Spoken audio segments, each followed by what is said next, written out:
This is Infection, the H1Z1 podcast, recorded live on October 6th, 2015, episode 38.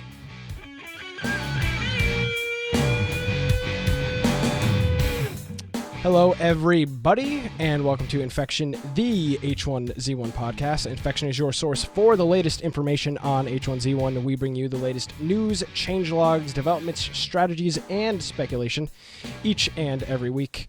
My name is Nick Craig. My new Twitter handle is at Nicholas M. Craig, Brian. I've graduated from my second grade Twitter there. Brian Aldridge. So is that M for Manly? Nicholas Manly Craig? Yes, Nicholas Manly Craig is my Twitter handle. Okay. Hey, Brian, what's going on? Not too much. If you want to find me on the internet, you can go to, first of all, biteoftech.com. I did not get that article it posted. I swear I'll post a new article soon. Yeah, I'm sure, right? Yeah. And then also, I'll keep pushing Google Plus, even though you make fun of me. So google.com/plus Brian Aldridge. And of course, infectionpodcast.com. That's our website. On there, I'm going to keep pushing our Steam group that we've been announcing before every show. So that's a good way if you forget when the live show starts, or if you're listening to the podcast after the fact and you are like, oh, I missed it this week, get to be on our Steam group, and then you'll get a notification right when it starts. And also you can see when we're playing games, so you can join us. It's like a really crappy mailing list. Like you're not really going to get any use out of it. Now, Brian, we have a special guest this evening. We plugged him last week. He's here, the man, the myth, the legend, Craig Harp, also known as Manpons, with some interesting apparel. What's going on, Manpons? Hi, how are you doing today? Good. You want to introduce yourself to any of our... I mean, I don't know how people could know about you after the H1Z1 Invitational, but if they don't, who are you? Hello, ladies and gentlemen. My name is Manpons, and I am a professional H1Z1 streamer, connoisseur, entrepreneur. And you can check me out at twitch.tv/manpons. You can also follow me at manpons on Twitter. So thank you. Now, I'm sorry, you're an H1Z1 entrepreneur? Yes, I am. Can you define that? I shred shirts and then I sell the bandages to people at a higher price. At a higher price on the marketplace? Absolutely. So you participated... It's a black market. Black market, of course. You Yes. Participated in the H1Z1 Invitational, and we covered that last week. What was... we could only speculate on what we saw from the Twitch channel, the Twitch live stream. What was it like actually being at the H1Z1 Invitational, taking part in it? Well, the first thing is that people were going nuts the entire time. And so the moment that Soda Poppin died, which happened, the very first thing, people lost their mind. Like, you couldn't hear anything else but screaming and chanting and Soda Poppin saying no. And then, of course, other people died as well. What sucks about the Invitational is that, unfortunately, they didn't catch my kill on Omni Skills, which was really sick. And I can talk about that if you want me to later on or whatever. But just like the audience, like, it was really crazy of just how many people was there specifically for that. And you could actually hear upstairs when people were stomping their feet, you could hear the sound the entire time. Like, people were going nuts. Really? So Yeah, it was shaking. Now, were you guys mic'd up? Could you guys hear each other at all, or was it No. just... So you're just basically hearing background noise and the game? Yeah, we had Krakens on. I'm pretty sure it was the Razor Krakens. We had those on. We couldn't hear anything other than the people yelling and then the in-game sounds. So now, you're a big BR streamer. How Yeah. was there... Because we talked last week about... It felt like the gas wasn't doing as much damage during the Invitational that it was, in regulation... on the live servers. Did you notice any difference, being such a big BR player, between live gameplay and what they had set up here at the Invitational?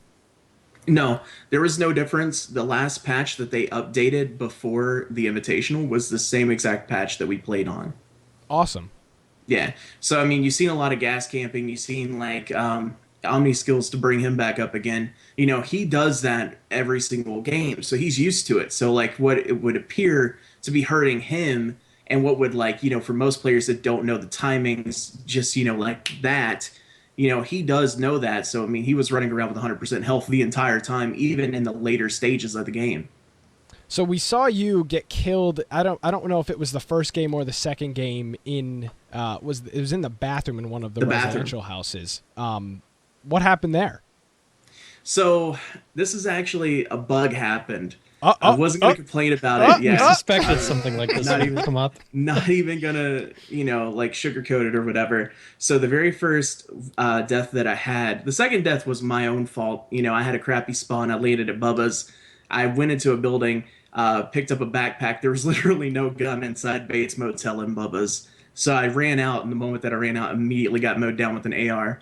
But in the first game, so I had just killed Omni, drove over just south of Darkmouth, and there's this house at the end of the road.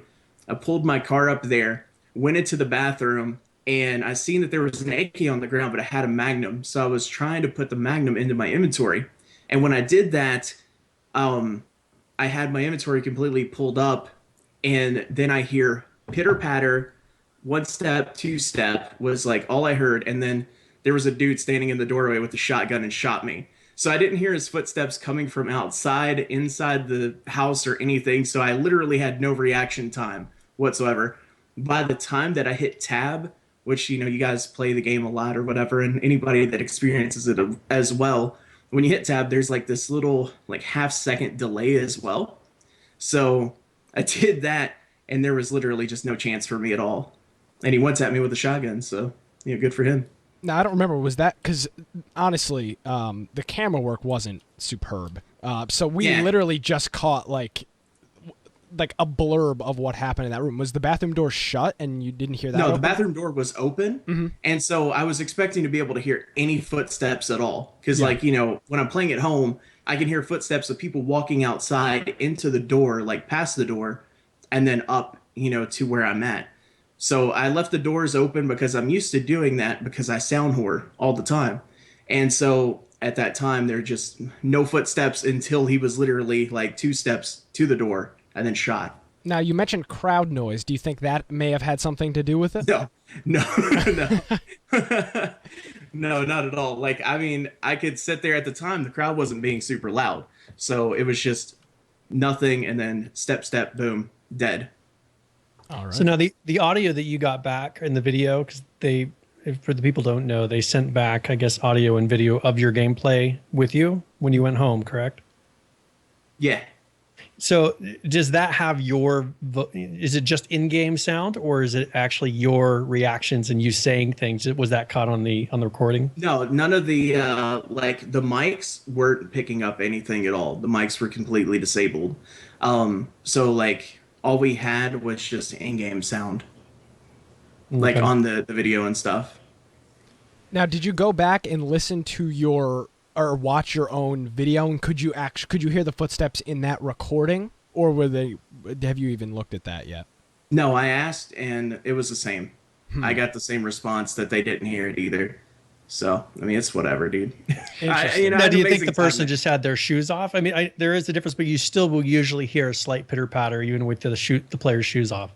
Yeah, no, I think he had boots on at the time.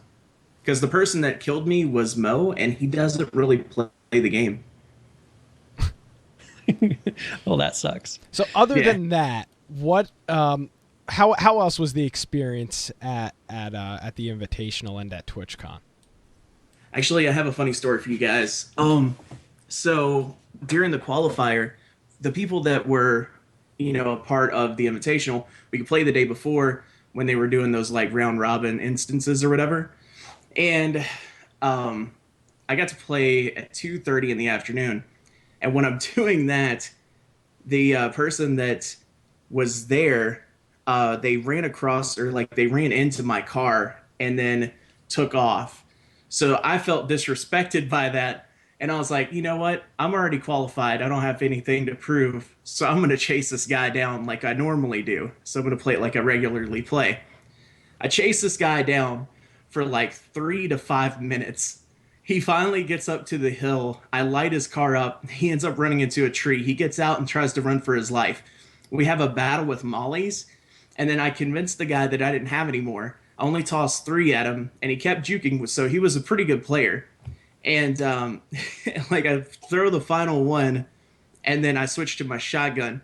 So at this point, he thought he had Molly advantage over me, and he stood still. I went behind the tree, pulled out the Molly, and then tossed it at him and burned him out. And so my last words as well, which the crowd was sitting right behind me, I said, "Good night, sweet prince." And then the dude dies and says he burned to death. And then I run over to his body and I do that like slap, thing right there. And the crowd went nuts. Like everybody was like, "Oh my God, the disrespect," and was talking so much trash and everything. And he actually got up, walked away, like he stormed away, and then immediately said, "That was Manpons that killed me, wasn't it? I know that was Manpons that killed me." So that was definitely one of the better moments that happened. Now, you said something there that was really interesting. You mentioned that you played that one pre-qualifier game like you would normally play. How different was your play style, and what did you do differently, once the actual 2 H1Z1 Invitational games started? Okay, so in the second game, I had a really bad spawn. I don't know if you guys have ever had it before, but when you spawn over the mountain that's west of Cranberry and north of the lake or whatever, just a little bit. Yeah. So if I went to Cranberry, the lake, or if I went north to essentially what we call Camp Manpons, which was Murder Town, or anywhere else, or Lone Pine, I would have arrived late. So I was like, hopefully there's only 60 people playing. Nobody's going to go to Bubba's, right? So I go to Bubba's and I land there and then just instantly die. Well, the first one, I got a normal spawn, and I had in my mind the plan that I typically do, which is going down to Olone because it's the closest place that nobody really goes to, and then loot that up. I have a specific route that I take in Olone as well. And that's when I got to the house, and I used the truck that spawns on the west side at the 2-story stone brick, and I used that as bait. And so I went up to the second floor, which you guys could see it on the stream. They actually hover over my character for a few moments. And I'm standing in that bedroom with the door to the balcony wide open.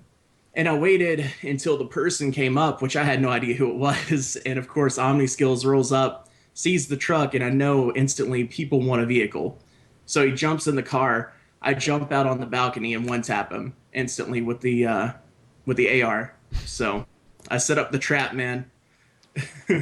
So did you say for the most part then, pretty similar play style? Because it seemed like a lot of streamers that I'd watched previously, they played very conservatively come that second game. It wasn't the typical, run, do crazy, I have to be an entertainer kind of gameplay. I looked at it as, which everybody kept asking me the day before or whatever. They were like, "Manpons, what's your plan?" And I would always tell everybody, I would just bold-faced lie, "I'm going to go to Pleasant Valley, I'm going to spawn in, I'm going to loot as much as I can, I'm going to kill everyone around me, and then I'm going to go to the end."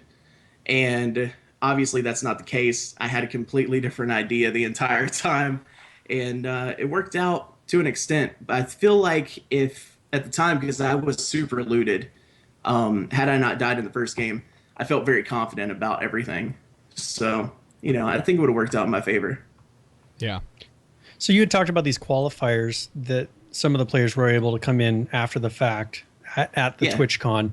How were you approached? Like, what determined that you were going to be? Did Daybreak come and ask you? Is it something you applied for, or what's the process of getting asked to be in this invitational?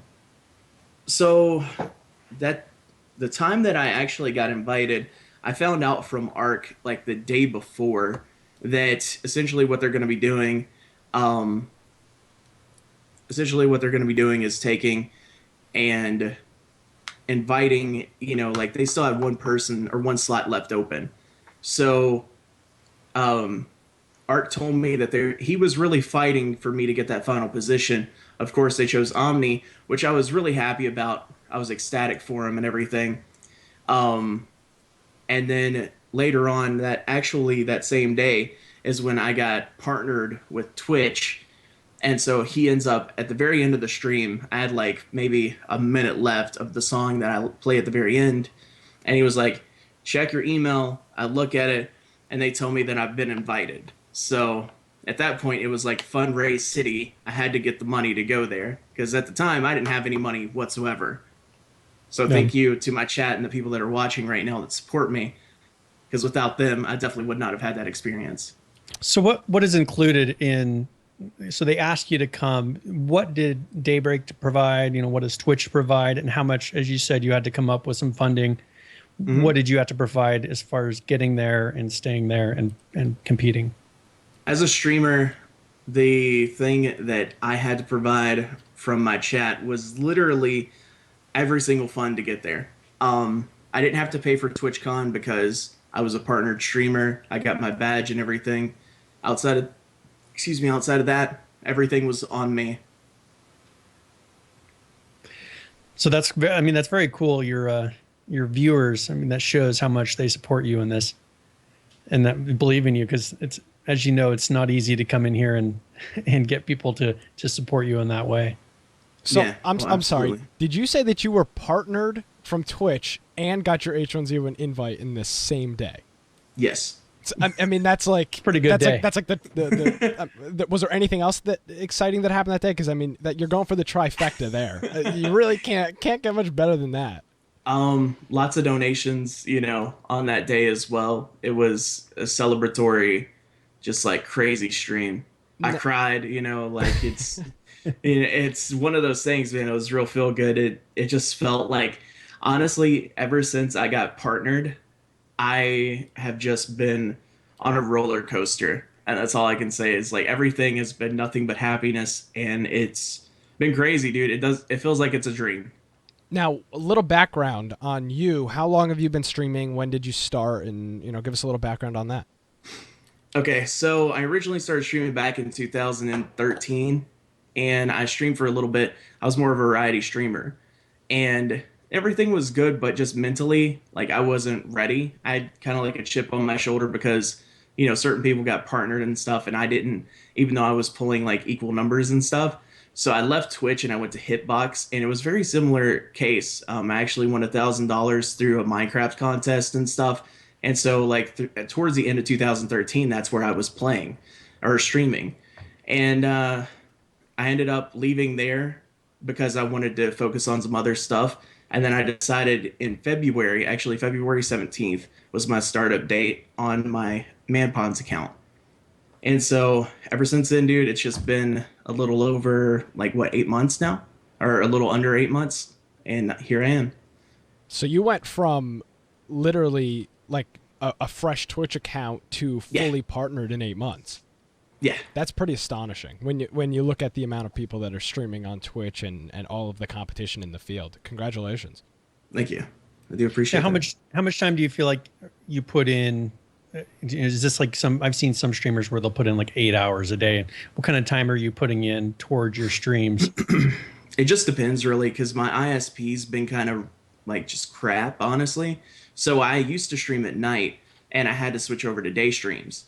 And, it's just kind of hit and miss and stuff. But I try to do anywhere between like 7 to 8 hours a day. Some days I'll be right at around the 6 hour mark. And if, the chat's not really feeling it or whatever, then, I'll just go ahead and do whatever I need to do. Now, go ahead, Brian. Sorry. So someone was in chat's asking us to ask about molly ponds. So God. Is this an inside joke that? No, it's not. That's my sister who's currently doing mission work in Afghanistan. I can show you guys a picture of her if you want. Here you go. Actually, you can pull that up on the stream if you want. Oh man, I knew somebody was gonna ask this, man. So that's my sister that has been on my stream one time. We have an uncanny resemblance, if you can't tell. Awesome. So we're going to get into final thoughts or final notes on the H1Z1 Invitational before we get into our updates for the game this week. Honestly, every single person that I met that was a part of the H1Z1 community was absolutely phenomenal. Everybody's humble. Everyone's down to earth. Everyone's super nice. Honestly, the H1Z1 community is the best community that I think I have ever experienced as far as people go.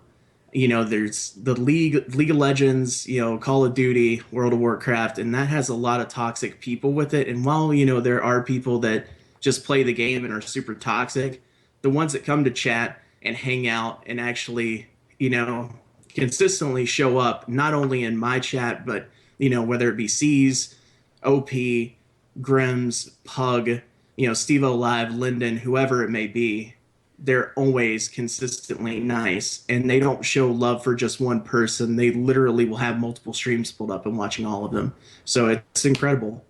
We're experiencing a very special community. Yeah, and that's the one thing is I think because of the whole, the Daybreak and wanting the streamers to stream the game and the Reddit culture and everything, while like you said, there are some toxic people for sure, for the most part, it's a very close, tight niche group of people. And I keep saying this every week. Everybody wants this game to succeed. Nobody has invested the last 10 or 9-10 months into this game to watch it fail. Everybody wants success with this game. Absolutely. Brian, anything else on that? No, I'm pretty impressed, man. 8 months, 9 months, and getting partnered. That's pretty impressive. So, did you find going into it, other than yourself, did you have, here's the person I think did you have a favorite going into, that's my final thought. Did you have a favorite going into this? Into streaming or into the invitational? Going into the invitational, did you? Because I had one person that I said, I think this person's probably going to win. Did you have your favorite or the person you expected? 4 people that I knew was going to do incredibly well. One was a very huge sleeper pick, and I've rated her several times, and that is Julia TV. Mm-hmm. Not a lot of people watch her, but they really should. She's a very humble person. She's super nice. I expected her to do very well because she consistently makes it into top 20 pretty much any game that she plays. It doesn't matter if she goes all the way with a pistol, she will find a way. And then she'll end up with an AR, and then the next thing you know, she'll make it to second or first. The other one, I knew Grims was going to win one. The way that he's been playing, and I told him several times beforehand, I was like, don't act like you don't know that you're not going to win, because you are. Absolutely. The way that he's played over the past, couple of weeks into the past month, really, has just been spot on. And his shot has been incredible. The guy plays 10 to 12 hours a day on stream. So, you have to think about how much time he's invested in that as well. And so I knew that was going to happen. I knew OP was going to get really high, but I didn't know if he would place them both. And then last but certainly not least, I knew that C's was going to do well because he's just got that survival mentality to him in general when it comes to playing BRs. There you go.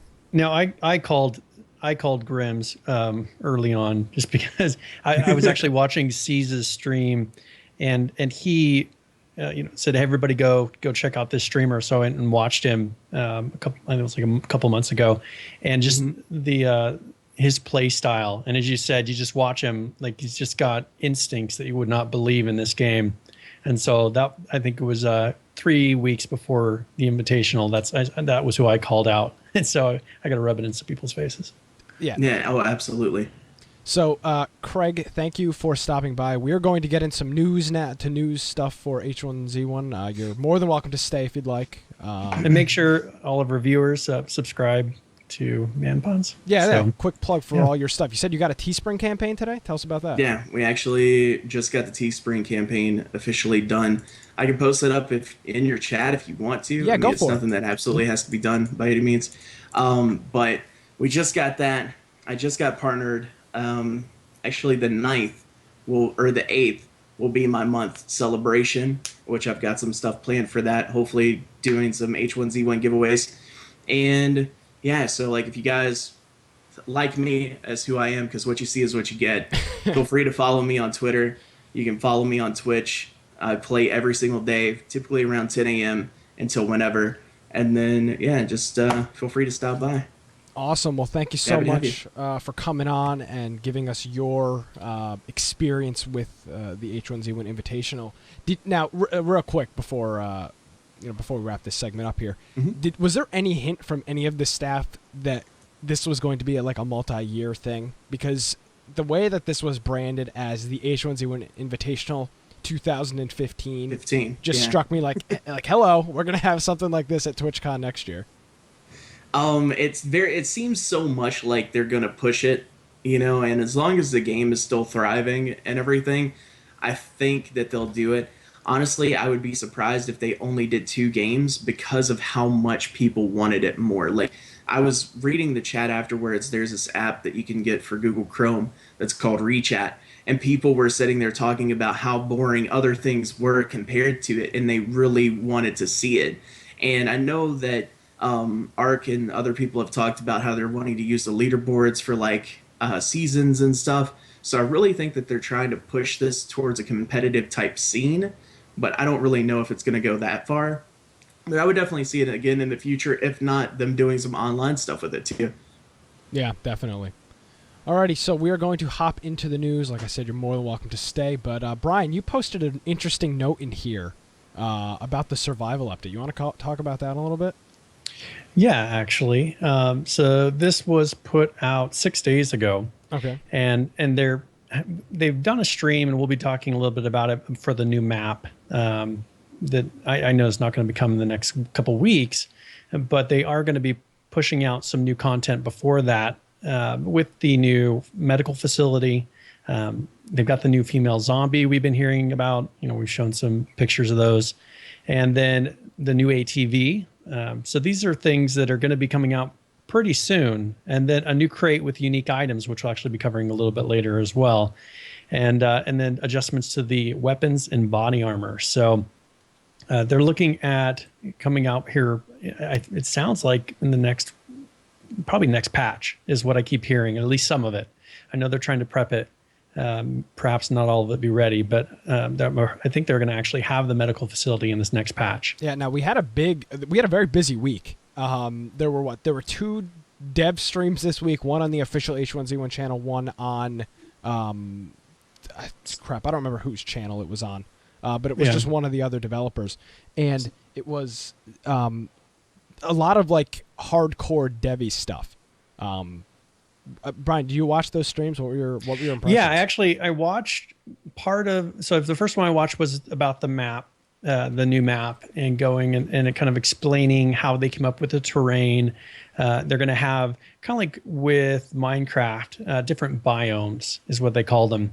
And so that's going to be different, like the desert, maybe more forest, just the different type of landscapes that you would expect to see across this map. They generate all these beforehand. And so he was going through and just showing some of the different terrain. On stream, he was actually going through and he made a lake. Yeah. Just to show, here's how we make it. And he was putting a lake in the middle of top left of the map. One thing that's going to be a big difference in this new map is the fact that they are taking out the large mountain that we all know in the middle. Now, this is quite concerning. That mountain is, at least for BR, like, think about that. If that mountain wasn't there for BR would be a very different game. Like, sometimes you have to make and you're talking about like the mountain with the radio tower, correct? Yes. That mountain is like, you have to decide, am I going to go north or am I going to go south? And there's a chance if you go south and you get caught off guard, you're not getting back north and you're going to die from the gas. That they're going to have to do something interesting. There needs to be something it's going to change. It's going to change the play style somewhat, but their big thing with this new map is, I know a lot of people are upset that they said they're not going to be making, at least not right now, the map bigger, but they said they're going to make the map better. They want to make it so that the real estate that they do have has a better use. There's not so much dead space. There's not so much unplayable, because you would kind of consider that mountain unplayable terrain, correct? It's unplayable terrain, but it's to a point. I mean, but it's very useful. It's unbelievably useful. If that was just flat land, I mean, it wouldn't matter if you fell on the south or the north side of that mountain. I mean, that can be a kiss of death, depending on where you play. But it really separates the map. Yes. I mean, for us as a clan, we would be either to the south of the map or we'd be to the very northwest of the map. We would pick an area, and that mountain would really separate the map. to where you didn't really bother crossing over just because it was time consuming unless you're driving around it. And so I think with this, it's going to make it so that now one big change before I go into that, they are going to make it so that everything is an equal distance from one another. So they're going to have it to where there's kind of a central area, and then some of these other areas you'd want to travel to are equal distances. So it's not like I'm never going to go up to Rancho Quito because it's such a long trip up there, and it's not worth going up there. They're going to make it to where, all right, whether I go to Rancho or if I'm going to go to Cranberry, if you're on that main town, they're all about the equal distance. They're kind of evening out the map, but then they're going to make it to where there's a lot more between those places. Yeah, which, I mean, as we've seen right now, it's a lot of running with not much being there. Now, the map, Brian, the dev, I mean, it was like literally one of the first things asked. The dev was like, hey, or somebody asked in chat, when is this map coming out? You know, we've all been wondering. And to ad lib his answer, it's not coming out this year, which we didn't expect it to come out this year. There's only 2 months left in this year. Yeah, so exactly. Saying it's not going to be this year is becoming less and less of a frustrating thought, because exactly. it's coming up on being over. Yeah, exactly. So, but he thinks early middle of next year, I believe, is something like he said. It was a long video, and I watched the whole thing. I don't remember his exact words, because he said no less than 4 to 6 weeks, I think is what he yeah, and he was saying, and he was kind of visualizing like, hey, this is how it looks like, we plan stuff, we put it out and say it's going to take this long to do, but maybe it takes less time, and then we do more stuff quicker, or maybe it takes longer than we thought, and then it pushes the whole process back. So it's kind of this, he said, I think his exact words may have been, it's like a sliding date. And pretty much as stuff, if something they get to something and they say, oh shit, this is taking, we projected this to take 2 weeks and it's taking 4.5, they slide that date weeks or two. So people in chat are saying the beginning of quarter 2, 2016, which isn't far off from what we thought. It's an entire map redo. This is not like adding military bases to the map. Knowing the player base and the Reddit culture that you were discussing, it's very dangerous for them to put it out too early, to where people are going to sit there and complain, saying this thing's undone, there's not enough to do, and then 2 weeks into it, we're going to be complaining that, what about all this dead space? So it would be safer for them to sit and make sure that they get a lot of that content, the stuff that makes it feel full. Just put the time into it, take the 4 months, 3 months, whatever you're going to do, and make sure that you put out that initial map, because people have been asking, what's going to bring back that survival player base. And this is the type of thing that will bring back that player base. I mean, if they come in and say, man, this map is so much better, it's so much more fun. And between now and then they fix like the base building system, whatever those things that we've talked about, this would be an excellent time for them to say, all right, here's a fresh start. It's literally going to be like them. It's going to be like them redoing the entire game, like a new map and like new systems all rolled out. It's going to be like, oh, hey, wow, what's this game H1Z1 that you're talking about? This is a totally brand new game. And I feel like this may be like an H1Z1 2.0. And that's kind of how it should be placed, because let's be honest, he referred to it H1Z2 is he was because this is zone 2, and someone was asking in chat, this is going to replace the current map. This is not going to be an additional map. This is a totally new map that resembles the previous map, but it's been redone just to make it feel better. Now, because some parts just don't feel like anything. Yeah. Now, nobody can argue the bad press with H1Z1.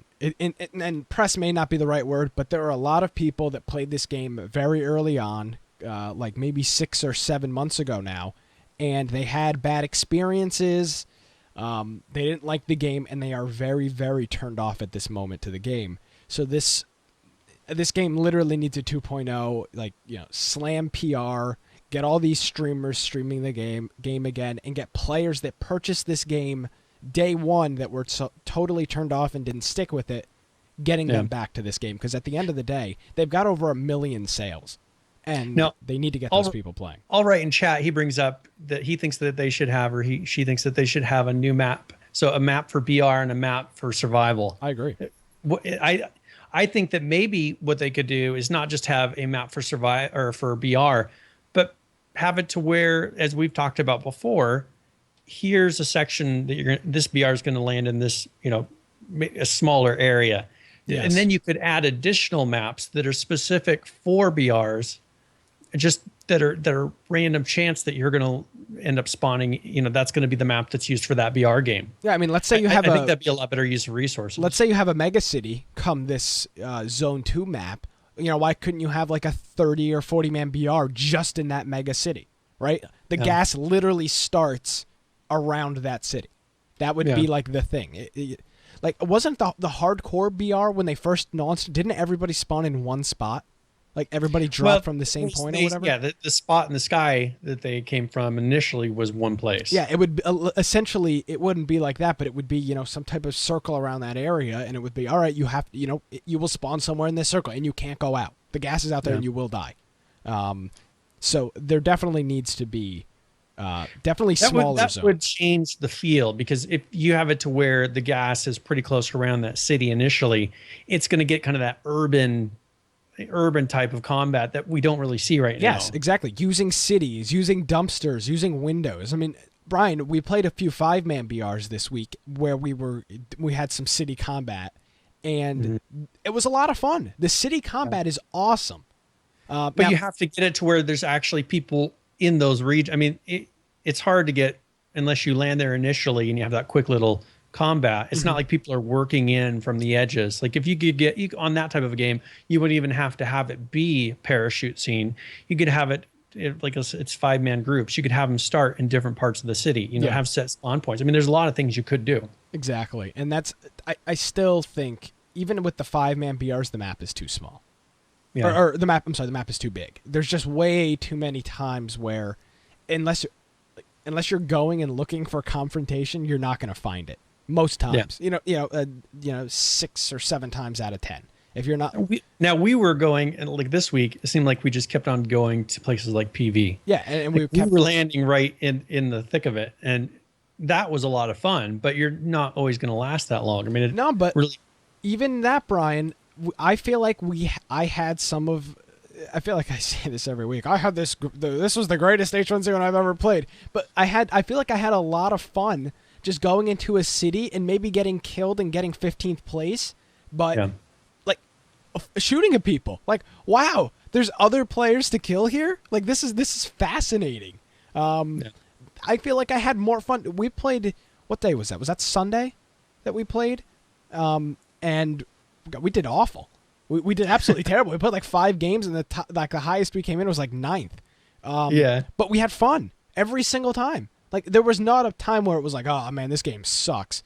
Every time there was combat, like groups of 3 or 4 or 5 that were trying to kill us, and it was a lot of fun.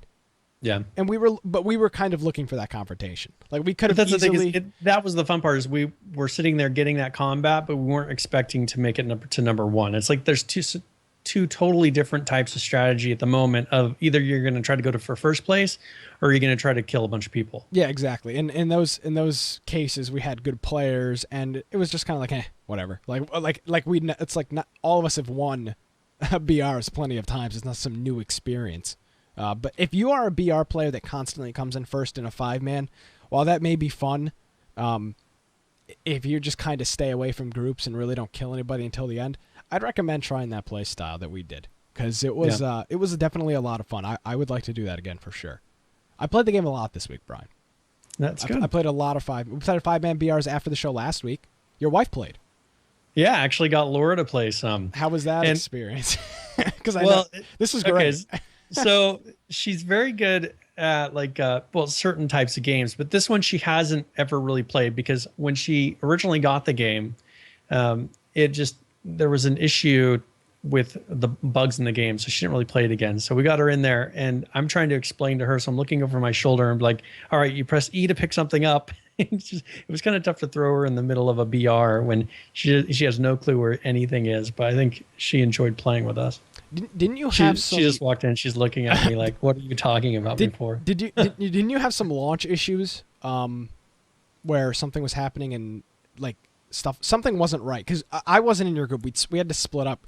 We joined at Tuesday after the show, and there was like 9 people in TeamSpeak, and I was like, oh, hello, our clan's back here after 5 months of being dormant.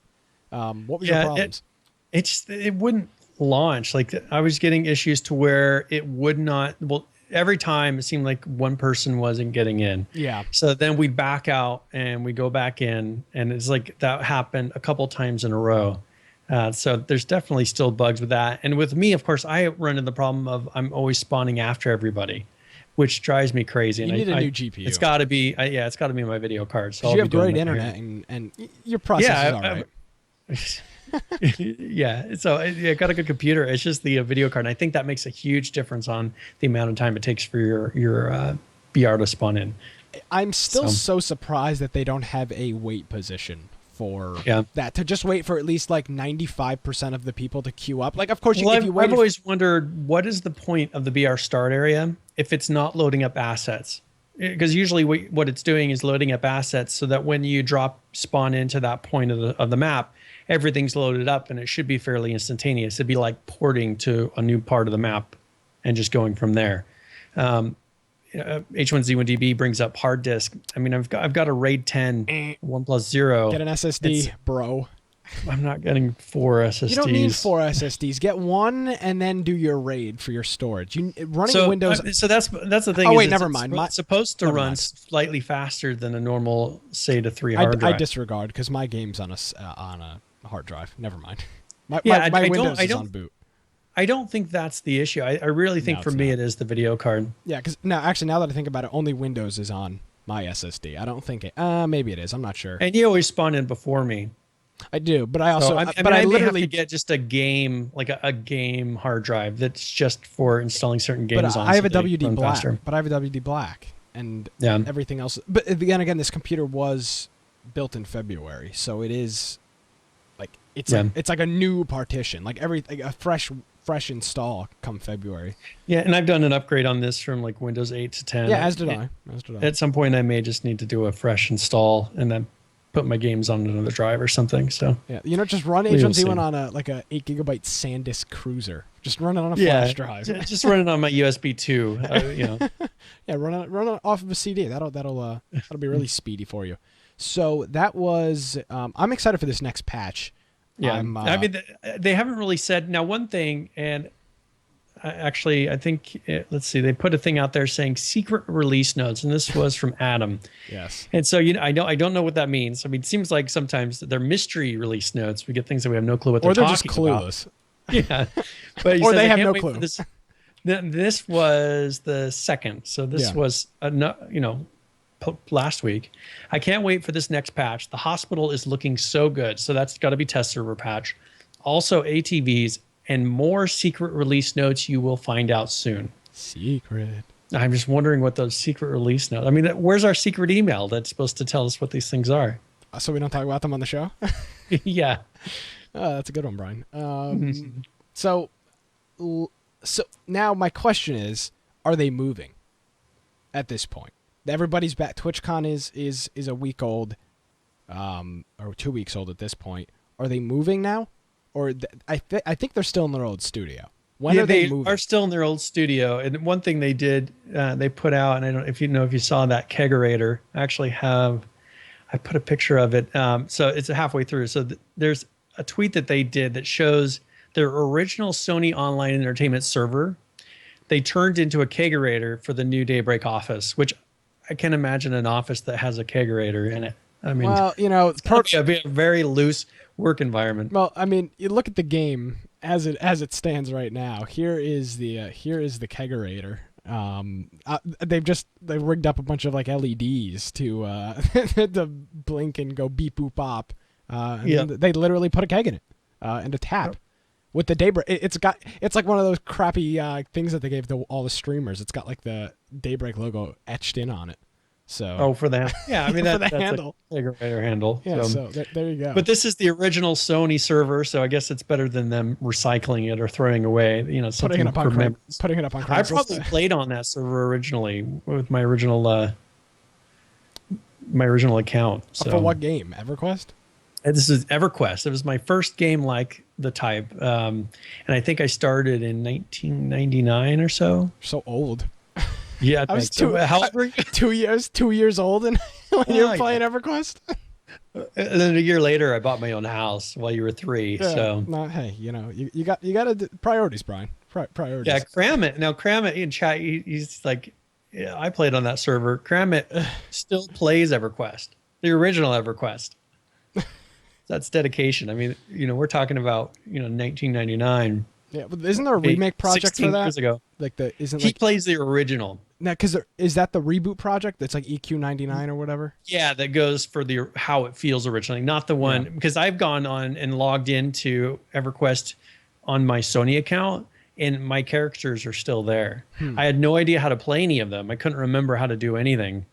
Oh, but it's like I couldn't even figure out how to move around. Like the characters, the way that you move is just so odd because they haven't really figured out the system yet by then.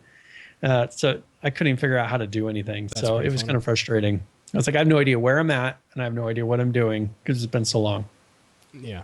Let's see. What else do we have on here? What do you want to go to next, Brian? We got the. All right. So they have the new crate system that they've been discussing. Yes. This is something that there was some code changes a while ago where they're talking about how you'll be able to turn in, I think, multiples of items and things like that, an item exchange. Yes. So it'll be a new way to obtain rare items. Yeah. So what this does is you take a bunch of lower value items and trucker hats. Yeah. Well, I think it was like 400 tan trucker hats is gonna equal like something useful. But take like a bunch of like unrare items and put those together, and it's like you're essentially crafting a rare item. That's cool because now I'll actually maybe be able to use some of the stuff in my inventory. Well, it gives you a reason to really push yourself or buy crates because you get these skins not only by buying crates, but by winning BRs. Mm-hmm. So it gives people a reason because right now I could go and win BRs over and over again, and I'm just going to get multiples of the same shirts and hats that I already have. And exactly. There's no incentive. If there was like a reason, like I need one more winner chicken dinner shirt to get X item, you're gonna go and play BR, and you're gonna win BR time and time again. There's gonna be a real incentive for you to play and do well in that game. Which right now, like we found out, there really is no incentive to win. Once you're in a group of people that have already won PRs, it really doesn't matter in the slightest bit at all. Like, what's another win? Not like we're pros, but who cares? Yeah, I mean, I don't need any more airdrops. Like, we don't even use airdrops. No. I think I got 15 at the moment right now. When is the last time we called it an airdrop? God, that was like 3 or 4 servers. It's been months. Yeah, it's been a long time since we bothered. Now, one thing that, I didn't see if they said something about this, but I know a lot of people were complaining that right now you can pretty much trade any item on the marketplace. So people that maybe bought the special edition of H1Z1 originally that got that flying hat, there's certain things that they were frustrated that what's the point? Why did I buy this better edition when I could just go into the store and for $1 buy the skin of the hat that I got? Because you really didn't get that much more out of buying the more expensive version of H1Z1 other than a couple of airdrops, which, as we said, were kind of pointless. And then you got that hat skin, which now you could go buy for fairly cheap, a lot cheaper than what the upgraded version of H1Z1 cost originally. Exactly. So it's like they really need to make it so that if there are special items, don't let people just go and instantly sell them. Make some items that are actually rare that aren't sellable on the market. I think that would be a big thing towards kind of making some things truly unique. I know a lot of people probably don't agree with that. They want it to where they can make money off of everything, but nothing is really going to have that much value after a certain period of time if everything could be traded on the market. Yeah, that was a problem since day one with the market. Yeah. The second it launched, it was already broken. I'll throw that in quotes. But this is really cool. This is an incentive, and they need incentives to get people to play H1Z1 at this point. There needs to be incentives. Yeah, which is good. Now, and And now, so Killcam, he made a comment. They destroyed the value of the Warren key drop off zombies when they increased the TAM military backpack capacity to 2,000. So, I mean, when they make it to where all those backpacks are the same, there's no point. What was the point of those, of going and doing that little side quest of going and, turning in those keys? Exactly. I mean, there's not really anything you're gonna get. Maybe a shotgun and some shells. I haven't seen those backpack in a while either. Maybe it's I haven't seen them drop for a long time. Yeah, but we've been doing mostly BRs where they don't drop. But in regular, I haven't seen anyone mention that they've gotten them. True. Maybe that's just because people aren't playing survival as much as they used to. Now there was also an Imgur link in here to some of the new items that will be. And this was somewhat discussed on that second stream. Yes, that he did. He was talking about doing the renders of putting these different skins on these guns, and he showed some examples. And they have the ability to do a ton of skins. I mean, they could kind of like what you see with CS:GO. I mean, they have the ability to they can do anything. skins like that. They can literally do anything. And so right now they're just kind of putting them out there little by little because you wouldn't want to flood the market at the moment. Exactly. So here are a few images here. This first one is a real American gun here. This is an American skinned AR. We got these eye patches we saw a fairly decent time ago. Sebastian, I think, tweeted these out. And now, but this is looking to be towards this crate. Yes, this next crate. So we covered these. Wow, there's 6 eye patches in there.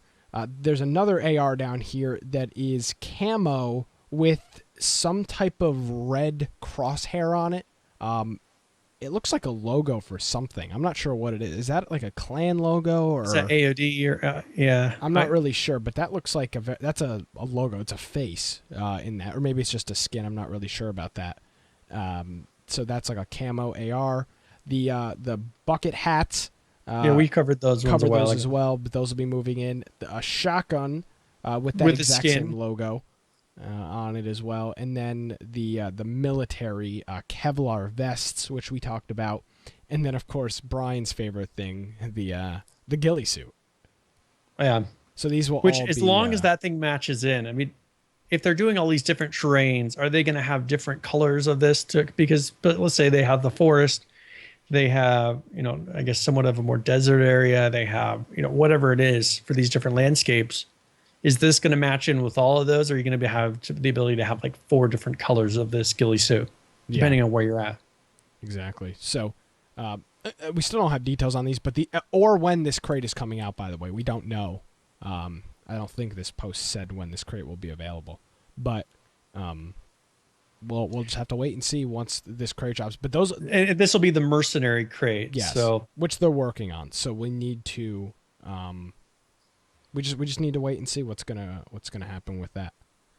So now they said that they're going to be doing a live stream on October 8th at 11 a.m. So that'd be Pacific. So this Thursday.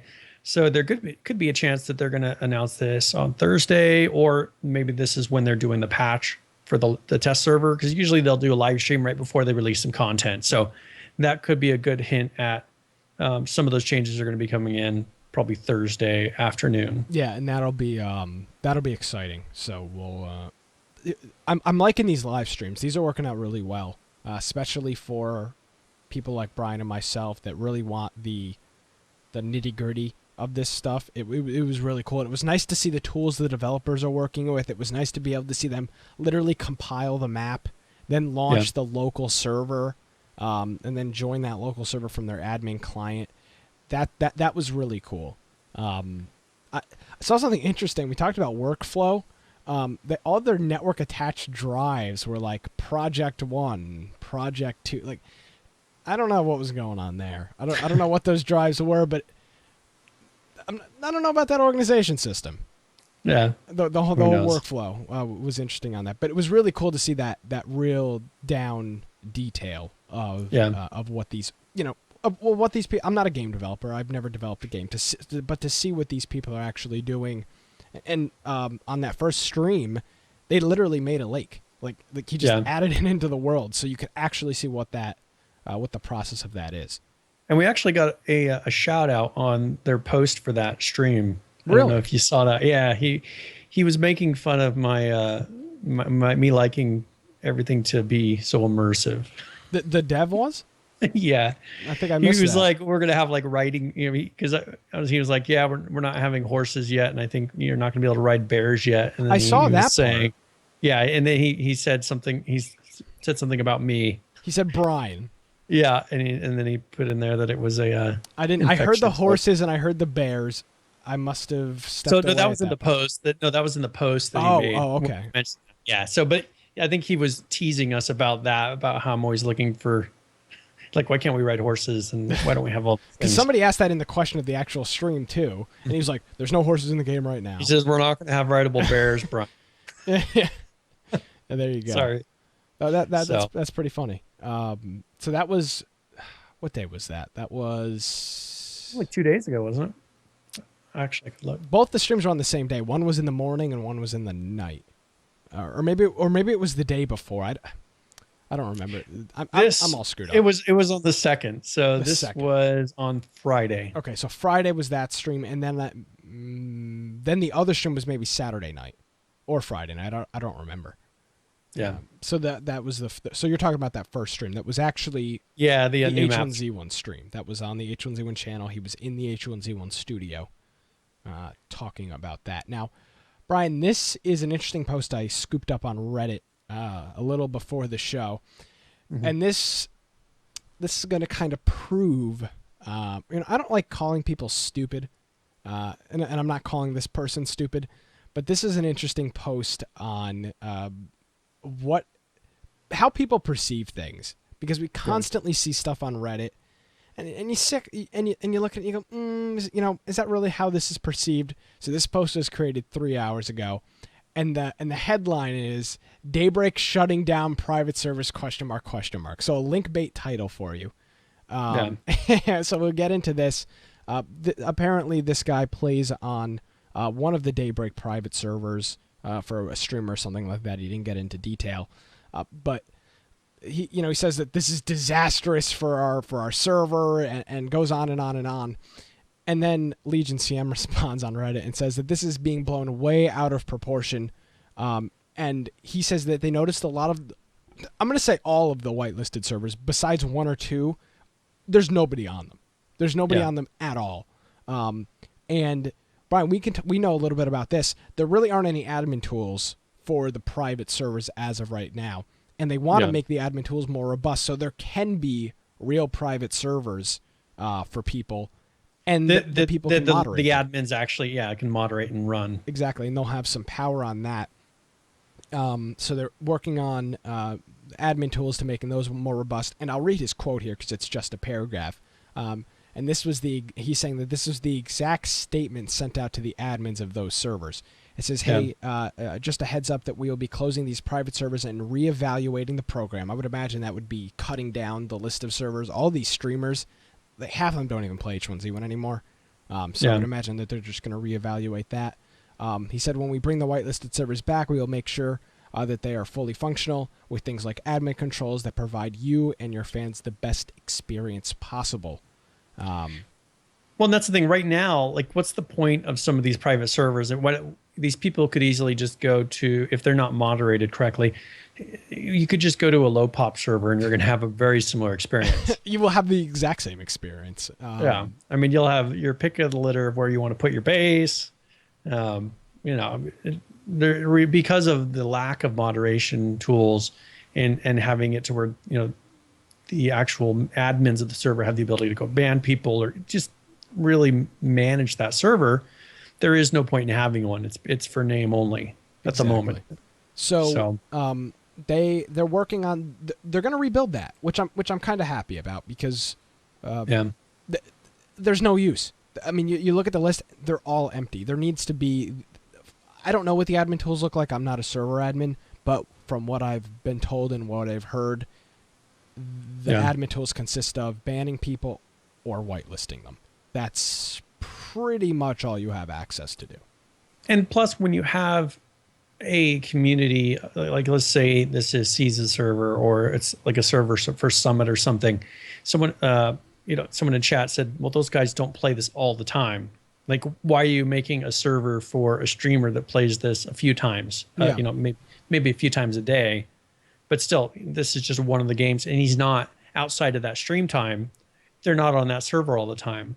Exactly. You know, they're not sitting there holding up the community. So, you know, like Killcam, he said, you know, they need to have a very stable player base that these servers are based on, not just ones that come in and they'll play for, you know, 45 minutes to an hour, and then that's they're out of that server and they're never going to play, you know, for the rest of the week. Exactly. So that's good. I'm excited for that, because that means we may get more real private servers from people that are nothing against the streamers. I'm not trying to make them sound bad, but like Brian said, they play the game while they stream for 6 hours, and then they don't touch their server until the next time they stream. They'll only play this game. I mean, you get a few that really dedicate time into H1Z1 specifically, like Mr. Grimm's. But realistically, most of those guys, this is one of 10 games that they're going to play that night, you know, and they're just putting a little time to each. Exactly. So it's not as important for them to have, you know, maybe they just need like streamer servers.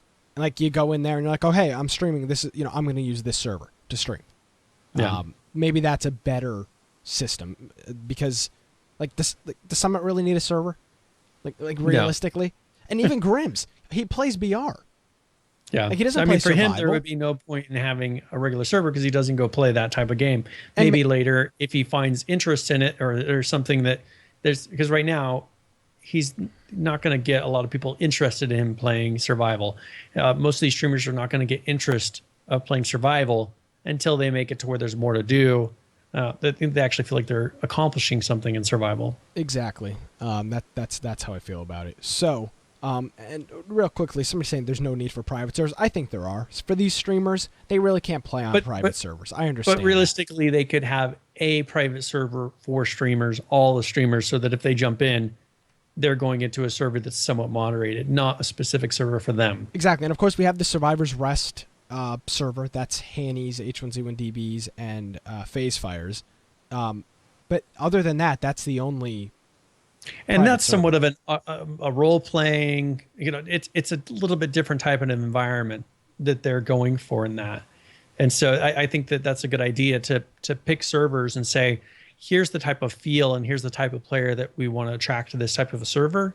And maybe build those communities, not for specific people, but for the type of maybe play style exactly that they're looking for. So I thought that was an interesting post on Reddit. It was, and so it turns out that this guy that made the post wasn't a server admin, but he was told from a server admin, his quotes, "The sky is falling." So maybe the news wasn't passed down correctly. That's always fun. So. So now there's a post here where they were talking about base building. Yes. And there were some questions, people saying, hey, I got no clipped into, and there's been a lot of controversy. And so they made a fairly long post here that goes into the details of what determines a secure base versus an unsecure base, and actually have some images that really determine. So which one do you want to show first? So let's go and go to the not secure base first. Okay, so we're showing that. And if you look at this, there is a structure in the center of it that they're treating like a wall, but as far as base security goes, it's not truly a wall. Exactly. So if someone were to, I guess, either hop over the wall or no clip in, this would not use that extra base security that Daybreak has built in. It would not recognize that they actually got into the base without normal means of blowing down a door or opening a door. And it doesn't have that perimeter security, as they call it. And so they wanted to take note that if you have a inner structure that is acting like the wall, that is not secure. Now you can have an inner structure act as a wall. So like with this, you would just continue the wall around and put it alongside of the structure. But let's say, for instance, that you have a structure that hangs off the edge, like we've always liked to. Yeah. So the second one, there's a structure that actually goes over the edge, protrudes out from the side of the base, that they are considering secure. So as long as you have the walls go up to the part that extrudes out the side of the base, that makes that base secure. Now, if you look at the first picture here, Brian, you can very clearly see that internal structure doesn't butt up against the fence. There is literally a gap there, like where you would put a fence post. So, let's say that the area for the wall is like, a single pixel, that inside structure does not go over that pixel. It just butts up against it. But with the overlapping base, it goes over that 1 pixel and beyond. So it's seeing that, okay. And so if someone were standing along the edge, let's say this is one that was on the ground, or someone could aim through there, on the unsecure version, they'd be able to shoot through that crack. Yeah.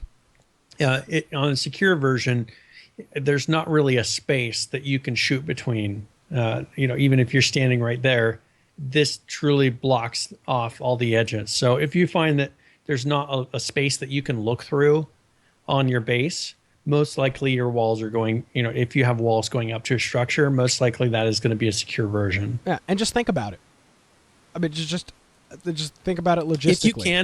If you can put a wall there, with how you've built it, and there's a space for a wall, then put it up. Mm-hmm. Don't just trust that the inner structure that you placed there is your wall, because that will not protect you against no clippers. Well, that was nice to know, because I didn't really I don't normally do the base building, but for people that do the base building, I'm sure this was a good thing. And I know Killcam in our chat is pretty big base security guy. So maybe for somebody like him, this was very good and useful. Now, he had a question, what about when you have those deck foundations and you have a wall? I think that once they break the perimeter of any of those, that is getting into that section. Yeah, I mean, you can see the gap. It's if you look back at this picture. What's not clear is if you put walls around a deck extension and then you have walls inside the deck extension to where that extension is its own little area. That's secure. If someone were to blow out that outer wall, would it consider the whole base unsecure? No, I think I would imagine that if you complete the wall on the inside, I would imagine that that's its own separate base. But now if you have big that's something they haven't really discussed. No, but just think about that logistically. It's it sees a completed square or rectangle as secure.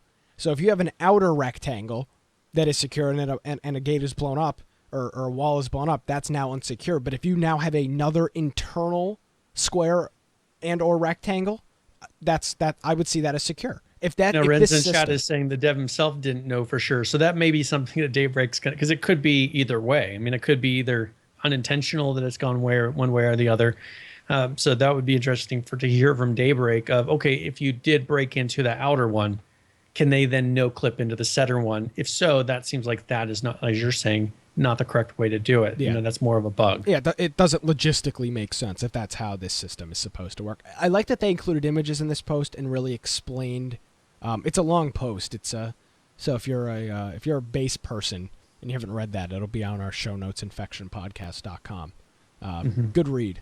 Long read, but good read if you're interested in base security stuff, which I know a lot of people in our group are. And I think as survival becomes more popular again, as they start putting in some more of this content, people, I still think, I said it last week, scrap the base building it is as it is right now, but if they're not going to do that and they keep adding to this, you'll start getting some of those people coming back once they get into survival again. Exactly.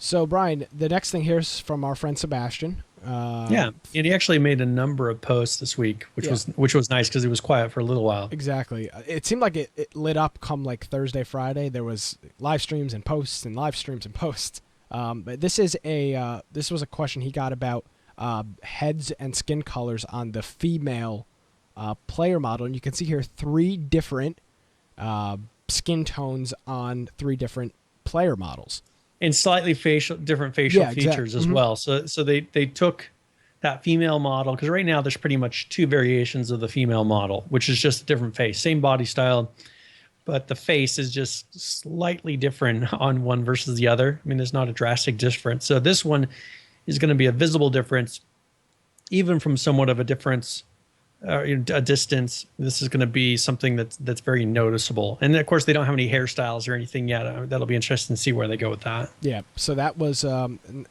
this customization. I know is big for a lot of people. Me, not so much, but I know a lot of people appreciate having the availability to customize your character. I'm one of these players. Killcam says the diversity of pigmentation add to Brian's immersion. Yes, it does. I know, Brian.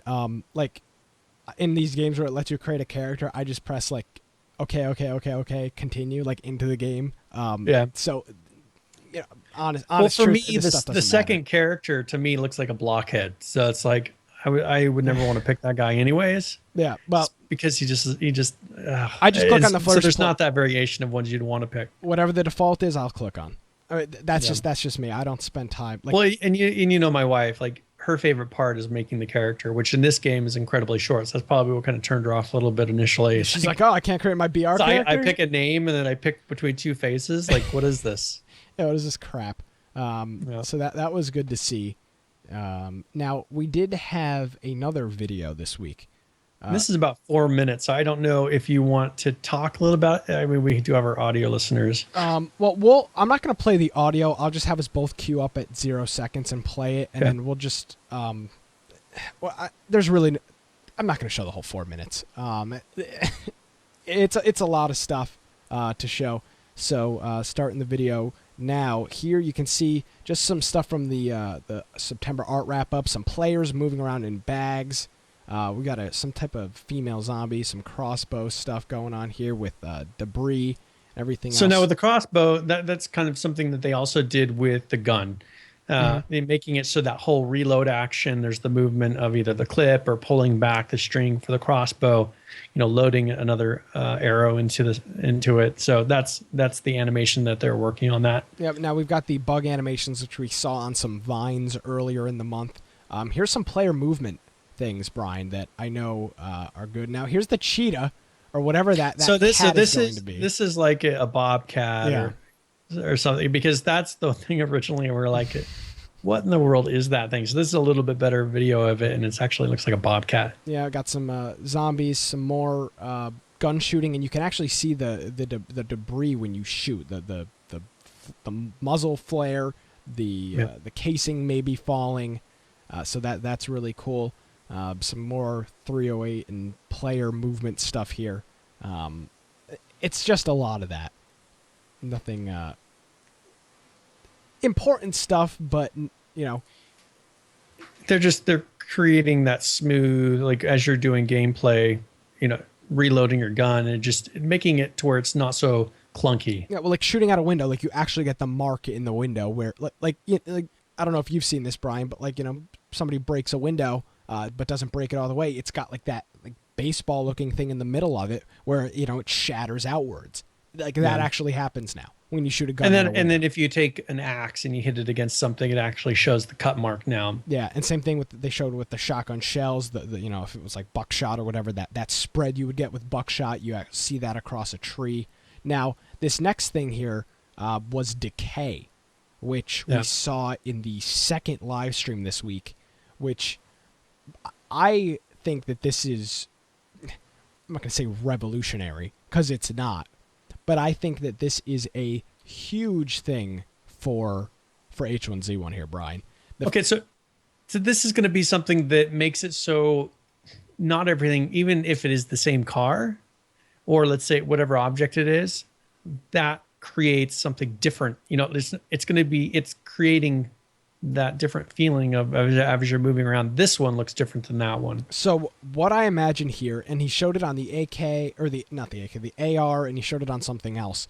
What I envision with this is certain players, their goal is going to be to have all pristine weapons and all pristine objects. So now Brian's AR and my AR are not going to be the same thing. Wear and tear is going to be a legitimate thing on guns now. First of all, but they also showed it on that vehicle. Yeah. I mean, if you look at the rust, it was happening, like different objects in the world, they're putting age to it. Which is interesting, which would kind of insinuate server resets or seasons. Because think about it, let's say that car takes 2 weeks to decay or 3 weeks to decay. Like, at some point that's going to have to be reset because it decays once and then it never decays again. So something is going to have to happen with that. For that to make sense. Here, this is total speculation, but what what if like the server time, like this is 6 weeks. I know there's a specific time that's much longer than this that it's actually after, but let's say, 28 days later after the outbreak, this is the point in time, at the server reset. And then as time goes on, things decay more and more over a longer period, not just over 24 hours. This is a longer, like 1 week later, you're seeing decay. And like, what if they put it to where like a week is the opportunity to play through some sort of storyline or something that they create, and it resets every week? I mean, that's pretty much what WoW does.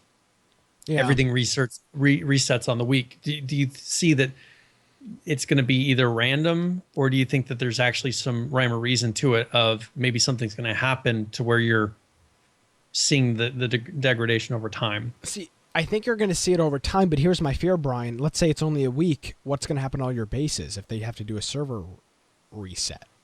Yeah. I mean, that's where you get interesting. They'd have to save the state of the current state, even if they rebooted a server or something. I know now it's taking more time before a reboot or reset to save the state of everything in the world. I don't trust that at all. Brian, you do. You have your own web server. You know what backups and stuff are. Sometimes moving stuff, which on paper looks great, in execution, the problems happen. And I don't think I want every week them just having my base in limbo. Like, oh, well, something happened with the export or the save state, and we can't import it back into the game, so this server has been wiped, and now everybody's got to restart. They have to.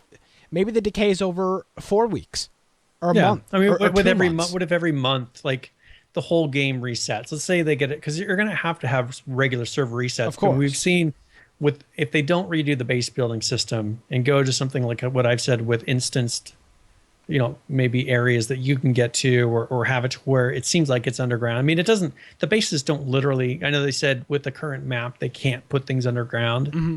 That's fine. But, that was why I had the idea of an instanced base, so that when you go to the door and you hit E, it's taking you to, you could even have them on a separate server, to where it's not putting load on the main server.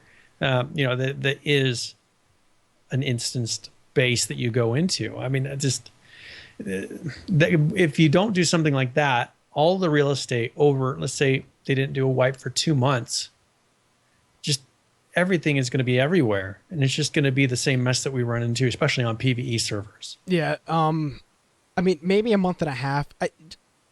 But why not make it to where it's guaranteed let's say at the beginning of the month, like on the first of the month, it always resets. I just feel like over time, you're never going to build a base again, because you're going to know, your 12 hours of work. But see, if you did instanced bases, let's say it saved the state of your base, but maybe you could place it in a different area or something. Yeah, but I don't trust that system. That's the problem. I mean, no, and it's not even just Daybreak. It's just in general. The exporting and importing and exporting and importing and exporting and importing of anything over and over and over again is bound to have issues, no matter. See, no, but that's the thing. Is program. Like, pretty much what I'm explaining is exactly how they have it in WoW. I mean, you have your own fort, your own castle that is just for you. Okay. Only you go into, right? I mean, I think maybe if someone joined, it was in a group with you, they might be able to see it. Okay. But it is instanced to you. Yeah. And so you build up and make stuff happen in that little area. But when you leave it, it's the whole world. Like, nobody can come in and steal your stuff. No, but that's a little bit different than the clan's base that has to reside on the live server for everybody to see. That's different. They're gonna have to figure something out, because they showed it on that car for a reason.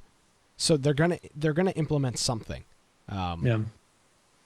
So the base decay stuff is interesting, and the weapon. They're going to have to. I mean, this is something I'm sure that they're really digging into. But I mean, my idea may not be the best, but they're going to have to do something different, I think, than what they're doing now. So it'll be interesting to see what ideas they come up with. Now, like I said, I'm really interested in the new or the weapon decay system, because not everything is not going to be the same now.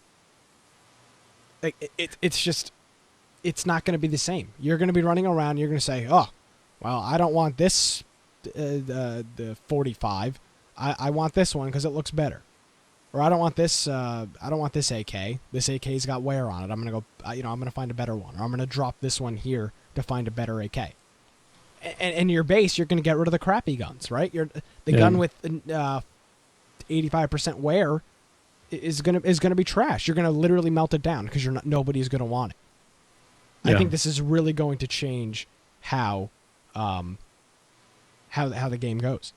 So, and this is also, if you think of like my whole immersion thing that I'm always talking about, you have your hermit that's out in the middle of nowhere that never goes and gets new gear.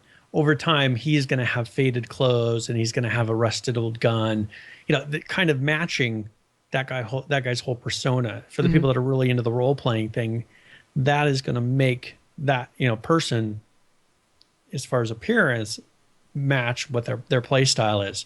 For the people that are constantly running into Pleasant Valley and trying to find new guns, or they die all the time, they're going to always have, for the most part, newer, fresher gear, and you'll be able to tell that but not necessarily, because the way I believe it was explained in the stream was guns will be found like in certain percentages.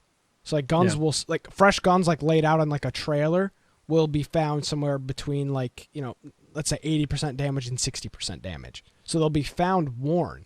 And maybe so this is going to purely change based on not on age, but on wear. It's going to be on spawn. There's going to be like a 20 or 30 point swing where it can be. And over time that will age, but just because you could spawn and find a 60% damaged gun. Yeah. Or you could find 100%, clean gun, and whatever that age will be. But it's going to be very interesting to now see. People are not going to want the crappy looking guns. They're going to want the one with the nice vibrant skin color on it, the skin on it. It's going to be very interesting to see how that plays. I think it's going to be really. I had an idea this past week that I wanted to throw off you and see what you think. I think it's stupid. Okay, well, then I won't even say it. So what is your idea of having so they talk about, the gun racks and all that. Yeah. Right now, if people save up a bunch of guns and they put them in containers, like someone comes and raids your bases and just steals all the guns. Which, by the way, is a very big process, which we've seen, because you can only carry 3 guns. Yeah. Well, usually they'll smelt them down and destroy them. What if you had gun racks that you could have up on the wall that you could hold a max of like 5 of the same gun, but if someone were to come in and raid that base, they could steal a gun off that gun rack, but they couldn't steal all of the guns. Oh yeah. Well, I mean, I think you're talking about like a safe, like essentially. But it's like a gun rack that if you were to go up as a player, you could save multiple guns, like up to maybe 5 on a gun rack. You could save them in that gun rack. Yeah. And so if you went and you had 5 guns, you could have 5 players grab guns. But let's say someone comes and raids that base, and they were to take from that gun rack, like they could destroy it or whatever happens to the guns, but they can only take 1 out of the gun rack. So that they can either take 1 or blow it up or destroy it. Yeah, but they only get 1 gun out of that gun rack if they come and steal. That's interesting. I mean, you could put a code on it or something. I mean, a gun rack or a gun safe or something like that, where you can only store a maximum number of items, but is only accessible from one thing. That's kind of a cool idea. Yeah, I was just trying to think of a way. How can we get it so that they don't have, because right now people will save up 15 ARs, right? And people will come in and then it'll just melt down all 15 ARs, or there's still 15 ARs for no reason. Mm-hmm. It's like it's kind of taking away that incentive to just go and just steal people's stuff just for the sake of stealing it. Like if they don't want those people to have guns, but they're not going to get a full set of everybody's ARs or AKs out of that. Exactly, unless they blow it up themselves. That's that was just my idea. That's an interesting idea. Yeah, I was just trying to think of a way to make it so that people, when they're hoarding stuff, it's not like, here's our chest that has 20 ARs in it. Mm-hmm. Here's our chest that has 10 shotguns in it. Which is what happens. Yeah, and so people come in, they just destroy them all. This would make it so that, we have this many shotguns, but people can't come and take 20 shotguns. Exactly. That's Brian, that's a good idea. I like that. That's right. Very good. I that went through my mind, and I was like, well, this kind of sounds like a better way. Yeah, it's like it's a security measure. It's like you would have doors. It's essentially the same thing. Yeah. So, But this would be specifically for guns, For and it guns. would limit the number of guns that can be stolen from you. very cool. Very cool. So, anyways, that wasn't anywhere in the show notes, but that was an idea. There you go. Now, this next thing was another Sebastian tweet. Yeah, and this I like. This is cool. They are trying to, and we've heard this from the developers before, they are trying to push city play. They're trying to get people to be shooting in cities, taking cover behind dumpsters, shooting in and out of, blowing out glass windows so they could shoot people. And the next part of this is right now you walk through the alleys of the cities and you walk on the streets.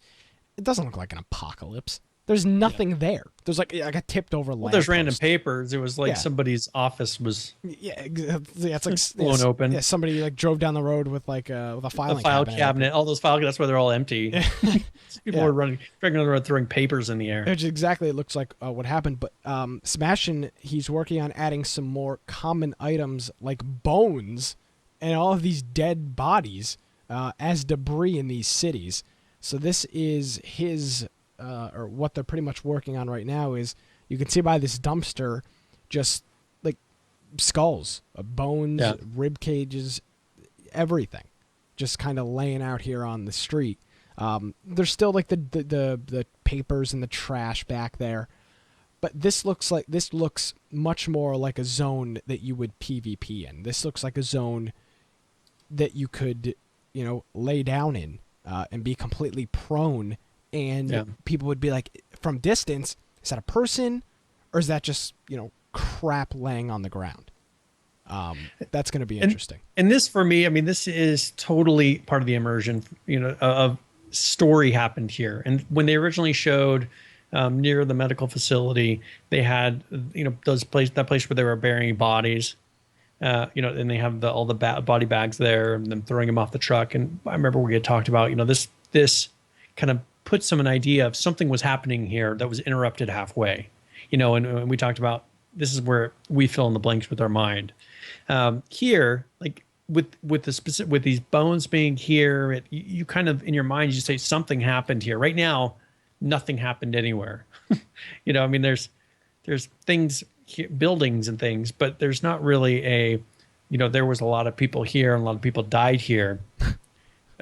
It's just. They're wandering zombies here. That's pretty much what you get out of it. No. So I think that they can really build more of the story of, all right, like especially the medical facility with all the body bags, having bones. What I'm not sure what they're going to do in the basement, but it'd be kind of cool if they had some backstory of, they had all these zombies and they started storing people in the basement just because they didn't know what to do with them all, and like you could create some pretty crazy stuff. There you go, Brian. This is perfect for you. This is a match made in heaven. Yeah.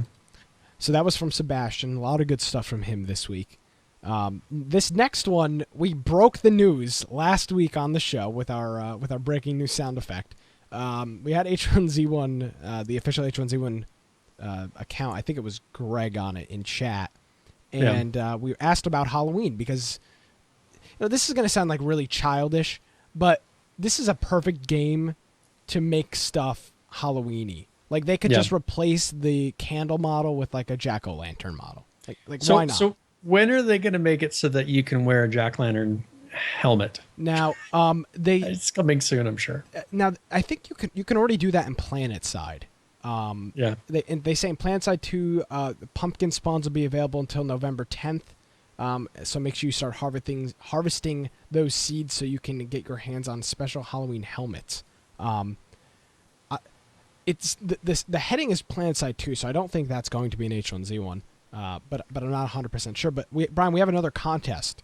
So this is Daybreak is running another contest. This is a cool contest. Everybody should get on this. I will actually take part in this contest. They're giving away 10 $25 Daybreak cash cards for. So that's pretty much 2,500 Daybreak cash. Exactly, which will just buy you stuff in the game, keys, crates, whatever you want to buy in game. So the contest started, I think, last week when they announced this, but it will run from now until November 2nd at 12 p.m. Pacific. So pretty much take a Halloween-themed screenshot or create a Halloween-themed video of your character in any Daybreak game. So this is across all of the Daybreak games this year. And submit your entry. They're using that voting system. And make sure you're following at Daybreak Games on Twitter. And they're going to randomly select 10 winners. Yep, and you use the hashtag Daybreak Halloween promo. Yes, and or you can upload it to their website. Their like Votago or whatever they use for that. Now, they say stay tuned for complete details about what we mean in terms of scary stuff wandering around in H1Z1. They talk about all the other games. So right now, no news on exactly what H1Z1 will have. PlanetSide, you're going to be able to get that the new helmets and camos and weapons. So I would expect to see something in the next 2 weeks, though. I mean, they can't get too close to Halloween, and there needs to be a little bit of prep time. It's just interesting. Well, because here's the thing. You can't really take a Halloween-themed screenshot in H1Z1 right now. There's no Halloween-themed I mean, there's things. zombies, but that's it. But that's the only Halloween. I mean, any screenshot then is a Halloween-ish screenshot. Yeah. So now, one thing that H1Z1 DB brought up in chat about he was actually about glowing eyes rabbits, and then Renz clarifies it's the flare rabbits that they had at the end of that video. At the end of the video, yes, that was so that's very like cool. an internal testing thing that they did where they stuck a flare inside of a rabbit. You need to throw the comma or the quotation marks around testing. I don't know what they were testing there. That sounds more like playing around. Yeah, you should be able to dress up. But it's interesting that not every other, but some of the other Daybreak games already have the features implemented. Yeah. Except for H1Z1, of course. So, but what they really should put out a pumpkin, like a carved out jack-o'-lantern. They could come up with a number of different things instantly to make it to where it seemed. What if like testing, for instance, they've been testing for this ghillie suit. Yeah. They could come up with a ghost outfit that's kind of a similar shape, right? Of that, to where it's just like a ghost, like a kid would wear a sheet. That is a very similar skin to the ghillie suit. Why not put out something silly like that so people could run around? I mean, it should have some of the similar contouring and animations for it. Now, I don't even want to go that far because that's a lot of resources for a very small period of time. But why just not replace? But eventually, they're going to need to start putting in resources for to give people short-term things to either but buy, at this point, work for. Just replace the candle with a object with a jack-o'-lantern. Something like that is just that's easy enough. And then people will go around the servers and place jack-o'-lanterns in front of every single residential house. That's going to be it. And that's all they really have to do. I'm not expecting them to. I mean, all of these other games are in production, not in production. These games are not in alpha. These games are in stable builds. So they've got extra time to be doing stuff like that. In this game, I really don't. At this point, I don't want the extra time being put into minuscule things like that. Now, Gadlaw says you could take that same ghost suit and then turn it into a Christmas tree around Christmas. Just keep reusing it. Yeah, I mean, you might as well. I mean, you do the work once, reuse it again. The jack-o'-lanterns all over Pleasant Valley. There you go. Problem solved. Yeah, imagine the lag from the lighting. Remember, it used to be with the candles, yeah. Used to be torches and candles would just lag you out. Yes. So as long as they got that fixed. Yeah, it's ghillie suits with Christmas lights. Perfect. That would be, yeah. So by then they'll have the ghillie suit out. I mean, it'll be ready to go. Yeah. Just add some decorations to it. You're set. Yeah, there you go. So that's the Halloween event. We broke it first for you last week, and now we have the same info as everybody else. So now Sebastian, he made another one here where he was talking about the new shader. Yes. So they have this new shader that they've been working with. Brian, real quickly, for like 101, what is a shader for people that aren't familiar? So it is how the engine pretty much determines the lighting, the way the skin is on there, how it looks. So they're using the shader when they put the gun skins on to give it that realistic look and different things. I mean, that's not a really technical No, but determine just, because we definition. may have like, early listener or just people that don't understand what that shader is. So Hanny actually asked about the shaders on Twitter, and this was the response with the dumpsters. While people are going to say, oh, who cares? That's for me, that makes a big difference. Yes, it makes a huge variation, because that's one thing that has not been enough in this game is variation. They can make a lot of variation with the same things. Having it to where these dumpsters look different from street to street, that makes it so as you're moving around, it takes away that's everything looks the same feeling. And I think that this is a good step, using that new shader to give it the more realistic look, give it more detail. The way the shadows work, with some of the tops being partially open, they're actually able to do that more, it seems like, and have it look better. And this is just going to make a big difference overall in the feel of the game. Yeah. Now, street to street, city to city, this is going to be different. And it's more than just the color if you look closely at it. I know on the video it's not going to look great, but the the stuff that's kind of worn out on the front is in different locations on the different dumpsters. Yeah, they have different stickers. I'm sure they could put little graffiti. They could do all kinds of things to give it a different feel. Yep, some have the lids open, some have no lids at all, some have the lids cracked. That's this is all part of making the cities more. They're not interesting, but more of a thing. This is part of that. Every dumpster looks this. I couldn't even tell you if there were different dumpsters in this game right now, because they all look exactly seems like the same. they're all the same color. I don't remember seeing more than one type. Exactly. And this is something I brought up a long time ago, talking about GTA. I mean, you look at GTA, and that was the thing that initially just impressed me with that game, is how street to street, you'd struggle to find something that was the same. There's just the amount of detail and change they put from block to block on that game was amazing. And I'm sure it took a lot of people a lot of time. Yeah.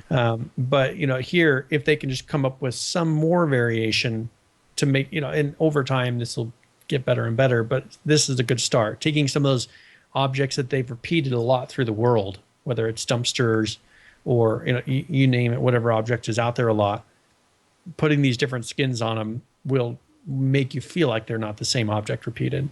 Exactly. So that's I bet you there's a lot of people that are like kind of somewhat new to the game watching this, like, God, look at these losers talking about dumpsters and how big. But when you've been playing a long time, it's such a big deal. It's such a big deal. I mean, are you coming around to my whole immersion thing more and more no, as you play? It's not even the immersion. It's just more of everything is the same. It's literally Control-C, Control-V, the entire map. Yeah. And I think that's a lot of what this new map is trying to get away from too, is having so much repetition, even in landscape. Yeah, I mean, with different trees. I mean, I know Nisco 3000, his constant thing he was always asking for is different trees. Yeah, that was his big thing. Like, hey, like there should be different kinds of trees here. Different areas have different trees. For me, it's not even the immersion. It's just this house is in Pleasant Valley and Lone Pine, and over here too. And over here as well, because it's literally like the same, 4 or 5 houses everywhere. So this is really useful. People think we're insane. They have to. if they're new to this and they're kind of new to the game and everything is still, the newness is still on everything. We're crazy. But they're like, oh, I think it looks good. But once you really get to know to where you know the map really well and you know the cities really well, like you're looking for something different. Like there's no special thing to find. Like you already know what everything is. It's not like you're going to go into a room and find a little nugget of story or something that's special, right? Yeah. That room is the same as the other room. I think once they get to the point to where, and this is where, my immersion thing is really big. When I go into an apartment complex, I go up to an apartment and I can play out the story in my head of here's a small family of people that tried to survive. And you can see the leftovers of them trying to survive, and maybe zombies broke in the door and they were killed. You can't build any story like you see a knockdown door, but and maybe some furniture that's kind of moved around a little bit differently in an apartment, but that's it. Like all the apartments are the same, other than those few things. So there's no story being told, and that's my big thing. All about the story. So now, Brian, we have another video from Sebastian. It didn't end this week. It was video after video after video.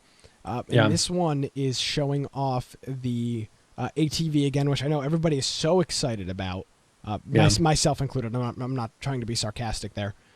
This is showing brake lights and particle effects on it. You know, when it's driving around, you can see the dirt kicking up behind it. But now you can see the little tail light on the back. But those things are important. Oh, like, very important. Yeah.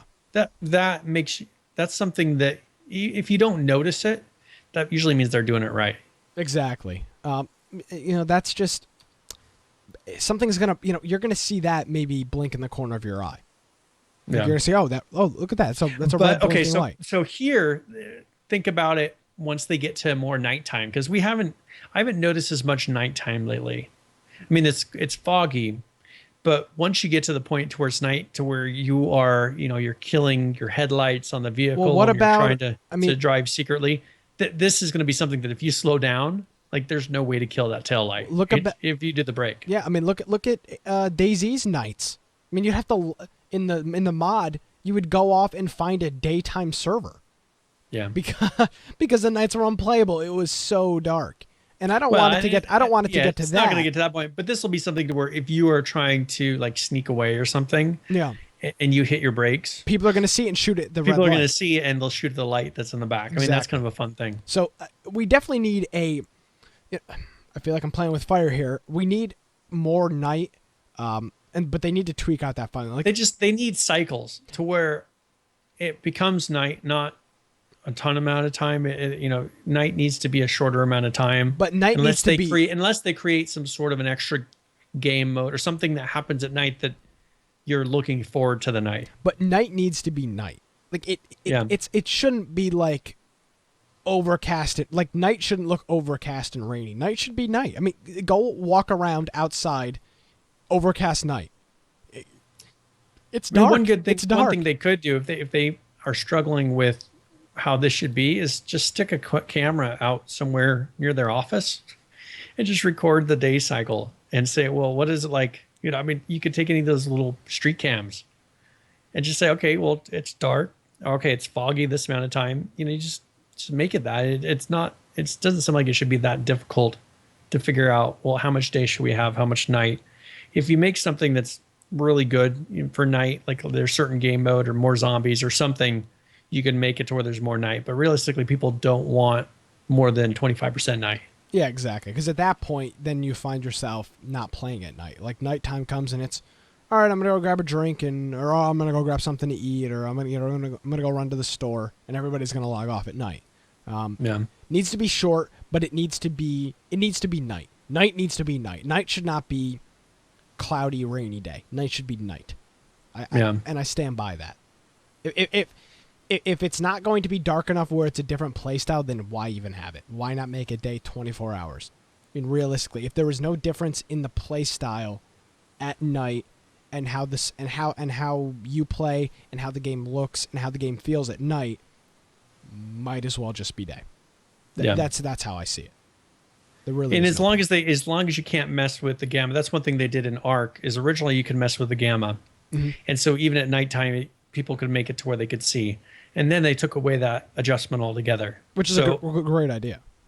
Yeah, I mean they should have it to where it is tough with monitors. We want to have some sort of adjustment. You don't want it to where people turn up the gamma and at night they can see everything. So that is one good thing about Ark they did is. Yeah, I mean, of course, everyone's on the same playing field. There's going to be workarounds. I mean, you can boost the gamma on your. I mean, you can boost the gamma on your There's programs that let you control like just your computer outputs. You could boost the gamma on. Like I have one that makes my computer go more orange at night. It's a it's called F Flux or something like that, and it's a nighttime adjuster, so the screen gets more orange. Yeah. But do not allow people to change that in game. That's just very stupid.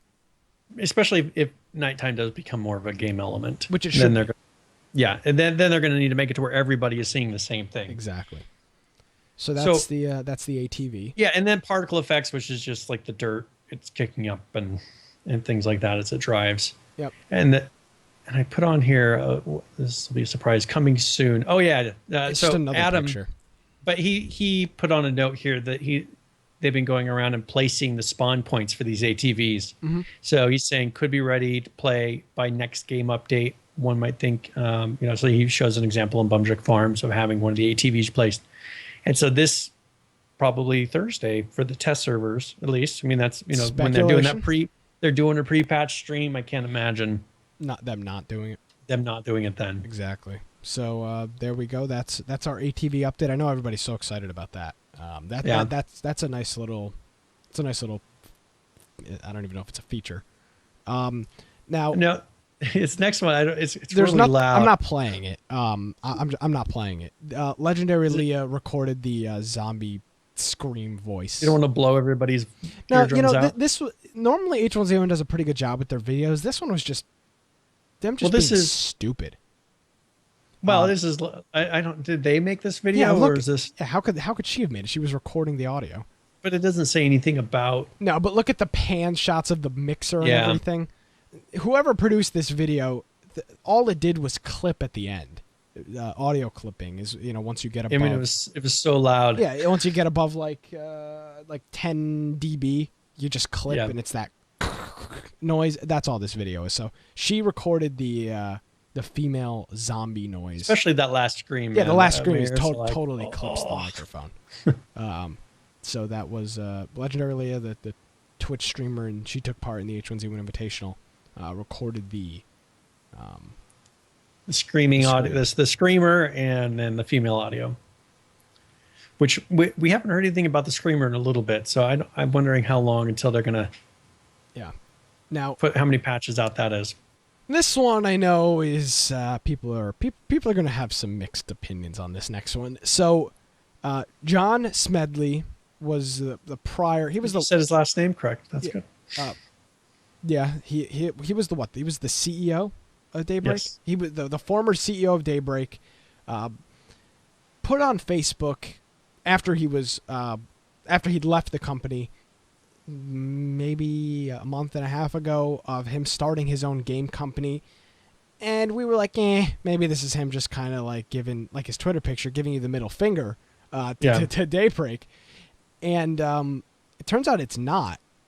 He put some pictures on Twitter today, or maybe yesterday, of his new game studio, I guess, that he's working on. It's rent is really expensive in California, so I think this is legit. I would assume it is, because I don't think you just half-assly spend God knows how much on rent in San Diego. I would assume to get a start a game company and not actually do anything like legit with it. So this is the first office space picture right here. Looks like kind of the intro area. There's 2 desks and a whiteboard and some couches, and the next one is I think it's a different room. Looks like it, with some more desks and like a big TV and some couches for some company meetings. Brian, what are your thoughts on this? I mean, is he going? His Twitter bio is interesting. His Twitter profile says, "Make game, then do it some more till you've made the one you have to make, then do it again." Am I reading into that too much? I still think he is going to make some type of H1Z1 competitor. Some sort of a zombie. Yeah, what do you think? Because this is his idea. For him, I don't think that he was thinking so much BR. Like Battle Royale, I don't think was his concept of this game. And that's what this game has become a lot of, right? For him, it was the survival, but he's always been a really big PvP first-person shooter is how he pushed it, which I didn't necessarily agree with. Which I did, by the way. Yeah, so you were more into, you liked that idea. Mm-hmm. So I think that maybe he would go for something more first-person shooter. But if he's really that good of an idea man, he should be able to come up with something new. I mean, if you take a look at Apple and Steve Jobs, like if Apple, like when there was that time when he was let go, if he came back and said, all right, now I'm going to finish doing my project, and he never came up with anything different, like he would push old projects, but he had new ideas that he would constantly be doing. With him, if he's really that good of an idea man, he should have another idea maybe that pushes the limits like H1Z1 did originally. But he should be able to come up with something new and different. Yeah. So I thought this was I don't know. I thought this was interesting to see him. I mean, he's going to be starting up a game studio. It's pretty obvious. Yeah. Honestly, I kind of thought he may have been full of it. Just because he's like that. I don't know him personally, but that kind of seems like something he might do, is just like make that like his Facebook thing, like, oh hey, look at me, I'm starting up a game company, when he might not necessarily. But the thing is, he needs, once he comes out with something, like as you put day one, mm-hmm. you can sit there and we come up with concepts all day. It's when you put out a test, put out the alpha for it. So it'll be interesting to see if he actually comes out with something that's releasable. Yeah, because even some great developers. A pig almost came in the room. Oh my god! Hold on. All right, a mini pig. Even if I don't know, I think that he's going to have to come out with something, because even great developers. All right, there she goes. Even great developers can come out with lousy games. I mean, yeah, there's some ones that came out with like Day of the Tentacle. That wasn't so much a game for you, but people my age will appreciate that game. Mm-hmm. They came out with this new one that's just like, it's like a little kids game, and it's not cut. They went on Kickstarter and pushed, like, hey, we're going to come out with something new and cool. Well, it wasn't that new and cool. Like, they don't always come out with new great games. Yeah. So we'll see. With his personality and the way he is, I would not be surprised in the slightest if he tries to do an H1Z1 similar. I think it would be a mistake. I'm not sure. I don't think it would take the zombie. So with certain shows and things like that, like the zombie thing will be in for a certain period of time. Walking Dead. Yeah, I mean with the Walking Dead and everything. Never watched it, by the way. I can't believe you. Never seen. But a single they're episode. running the risk. Like, he's running the risk of coming in too late. Yeah. Like, there's going to be something new and cool next that he needs to be looking towards of what's the next thing that people are really going to be into. Yeah. We'll see. I'm excited though. Because here's the thing, and let's say he does do the H1Z1. I don't want to say rip off, because it's not a rip off. By the way, H1Z1 was his idea. For people that don't know, this was his, this was his baby. So for him, if he does this and puts and almost lights a flame under Daybreak, this could be very good for us and people that play H1Z1, as well as people that would potentially play his new game. But that's all speculation. So. Yeah, we'll just have to wait and see. Now, we have our current players. Numbers are in, and I was really hoping that the Invitational would just be like, wow, there's all these people playing the games now, and this is going to be great. And I know everybody calls me negative. Honestly, it's just not. It's just really not. Negative, Nick. It's not even negative, Nancy. Currently playing 12,031 players. Our 24-hour peak is 16,072, and our 7-day is 20,348. The 7-day peak is good, but other than that was once again the Saturday, Sunday. Yep, that was Sunday that hit the 20. That 12 is not impressive, and it's not.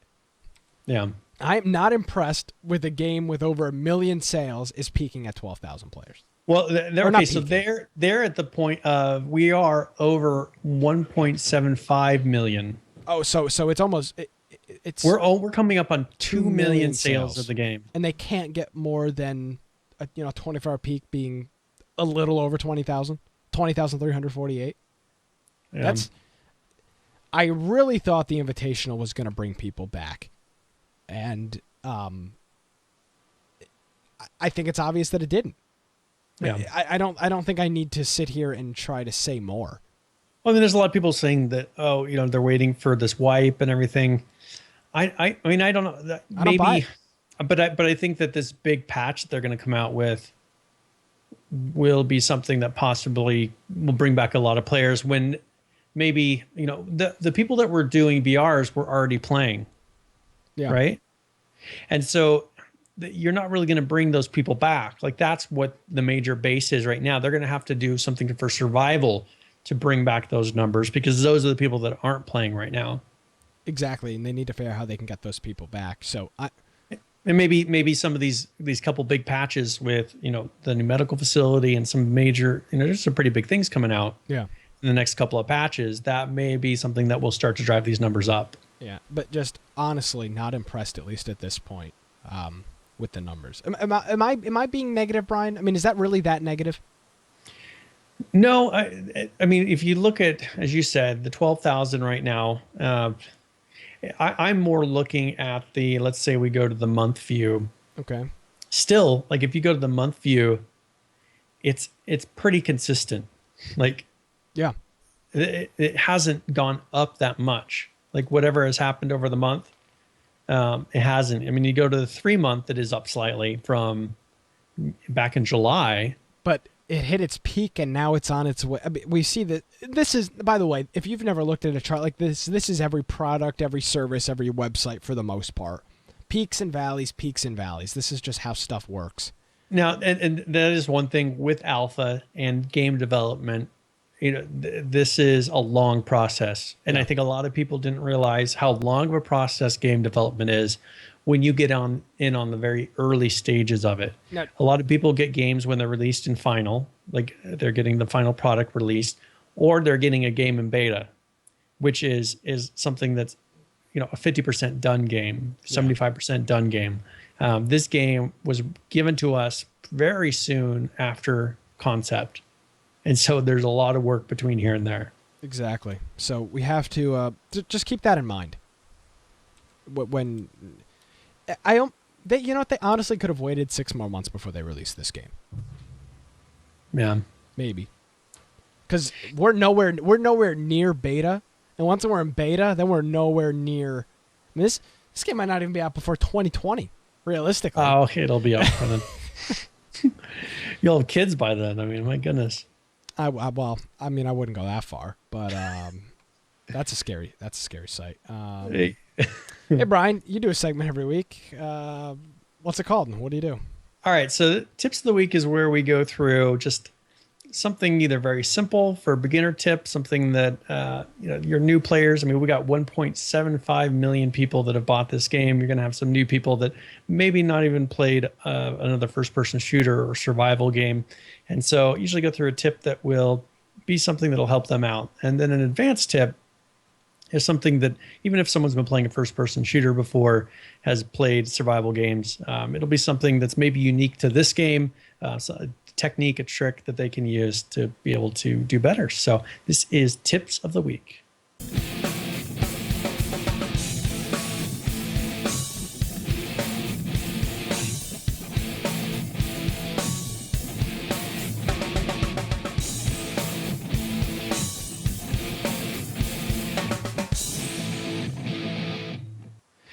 All right, so for a beginner tip, there's different ways to see your inventory. And this is something that can be a good thing to start early because you'll get used to how your inventory lays out.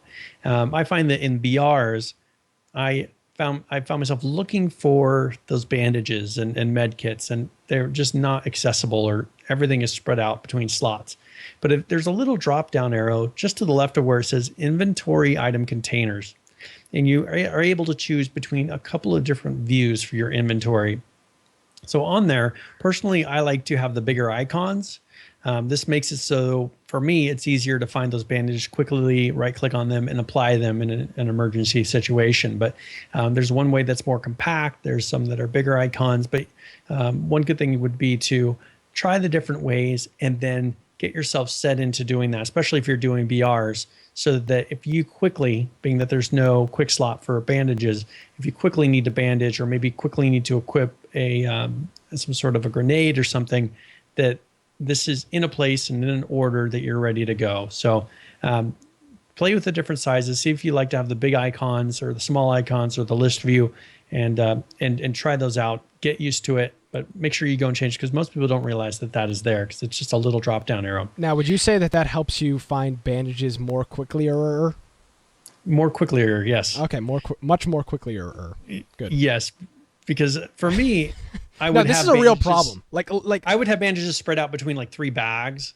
no, And so I'd have to scroll down to find the right there's things. nothing worse than when you're severe bleeding and you get hit to like 7-ish%, and by this point you're like, You're just searching for those and bandages. you're not panicking, but bleeding out. you're not reading. You're just scrolling the bar up and down. You're not even looking for them. You're just scrolling the bar and freaking out, watching your health. Like realistically, You're not looking. Like if you slow down and we're like, okay, let's just figure out where the bandages are, you would know where they are. But because you're like freaking out because you're dying, you're just scrolling up and down and just, I can't find them. I don't have any bandages. I don't have any bandages. I don't have any bandages. Then you die. Yep. So that's why I looked into that, and I've gotten a system down. Yeah. For doing that. So This is and useful. then for our advanced tip, this is something that I guess you wouldn't use as a beginner, but you can use glass to your advantage. So let's say we use a 308 a lot in survival. Mm-hmm. And the problem we run into is someone will do a shot through a window and they'll be like, well, why didn't the person take damage? You need to realize that your first shot is breaking the glass. So you need to make sure that if you are doing a shot with the gun through glass, that you are thinking about shooting twice. So a lot of times the person inside that is shooting back at you will have the advantage. If you're doing a 308 shot, you have to reload and they'll have the opportunity to shoot at you. So one thing is, if you're inside next to glass, you can punch the glass to break it first, maybe hit it with a knife or something, and then you're able to shoot through it. Or if you have an AR or something, shoot an extra time, shoot first, and then the rest of the shots will be what hits the person behind that glass. So try to use the glass to your advantage. I've had it to where I've had people that I've killed in a one-on-one just because I realize that the glass is there and I'm shooting anticipating that. They'll do the first shot. I wait for them to take the first shot, break the glass, and then I instantly have a shot after that. That's a great way to one up somebody inside of that type of a situation. It's a little scary though. You're just sitting there and you're like, I could be shot. Like, God, the game glitches a little bit and it sees the glass is already broken. I'm dead. It worked out for me once really well, and I was like, of course I can do that every time I want to do it. It's pretty difficult to do, but if you realize it's there, you may get yourself the one up. Exactly. Brian, any? We're right back to 2 hours. We're past 2 hours, so we're right back to our normal problems. Yeah. Brian, anything else? No, I think we covered everything this week. I mean, there was a lot of, because you gave him a hard time about doing so much focus towards BRs, and I was kind of down on them too, I think a little bit. But they've really have come back full force on the survival, which is what a lot of us were asking for.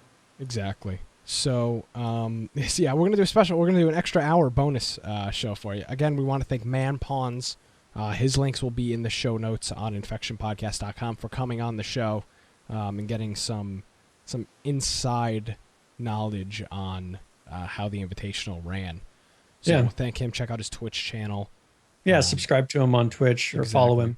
I guess is the proper term. Yeah, do all that stuff. You can actually subscribe to him too now that he's a partner. Brian, where can people find you on the net? Yeah, if you want to go check out my my blog, you're more than welcome to go to biteoftech.com. That's with an I. Well, it's more of a contact form. Blog.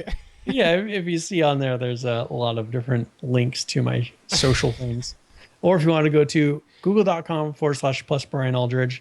And if you are a regular listener, make sure you go and join our Steam group. That is something that we are announcing all of the shows on beforehand now. At least we've done at least 3-4 weeks now. And it's a good way to find other people that play this game. And maybe if you want to join us for some BRs, since we've been doing that on a weekly basis, join that group. And we have right about 300 members at the moment. So we'd love to add you to that list. Yes, sir. Don't forget to check out our website. It's infectionpodcast.com. Brian, I have my new Twitter handle. I finally graduated. Now I'm starting to it's starting to be a common thing where like not professional people, but like regular people will be like, "Hey, what's your Twitter?" And I'm like, Gamecast Live." I look like a total dope. So I've updated my Twitter. It's now at Nicholas M. Craig. Every possible rendition of my name was taken. Yeah. Like I tried underscores. I wasn't going to do any numbers. I was going to do like Nicholas Manley Craig, M for Manly. Yeah, there you go. I think that'll help remember it. I was going to do like Nick NY 34 or something stupid like that. I wanted a real professional, as professional as a Twitter name can get. See, for me, like my Twitter is pretty much for me following other people for news. And so I don't really use it for anything other than that. Like I'm mostly logged into the infection one anyways. Yeah, as am I. But it's it's nice to have like a real Twitter handle for people are like, hey, let me follow you on Twitter, and it's like, it's not for some old project you've done. Yeah, I didn't register this name in 2010, so that's a good sign. Guys, like Brian said, don't forget to check out our Steam group. You can join us there. We do the show live still every Tuesday night at 7 p.m. Eastern, and you can check that out. It's twitch.tv/infection podcast, and we're also live simulcasted on YouTube Live as well. And pretty much wherever you can get a podcast, we are available. We're on the Stitcher app, and if you listen to other podcasts on a certain podcast app and we are not available, please do let us know, and we will do our best to get listed on there. Guys, my name is Nick Craig. InfectionPodcast.com is the website, and we'll see you guys next week for Infection. Have a good week, everybody.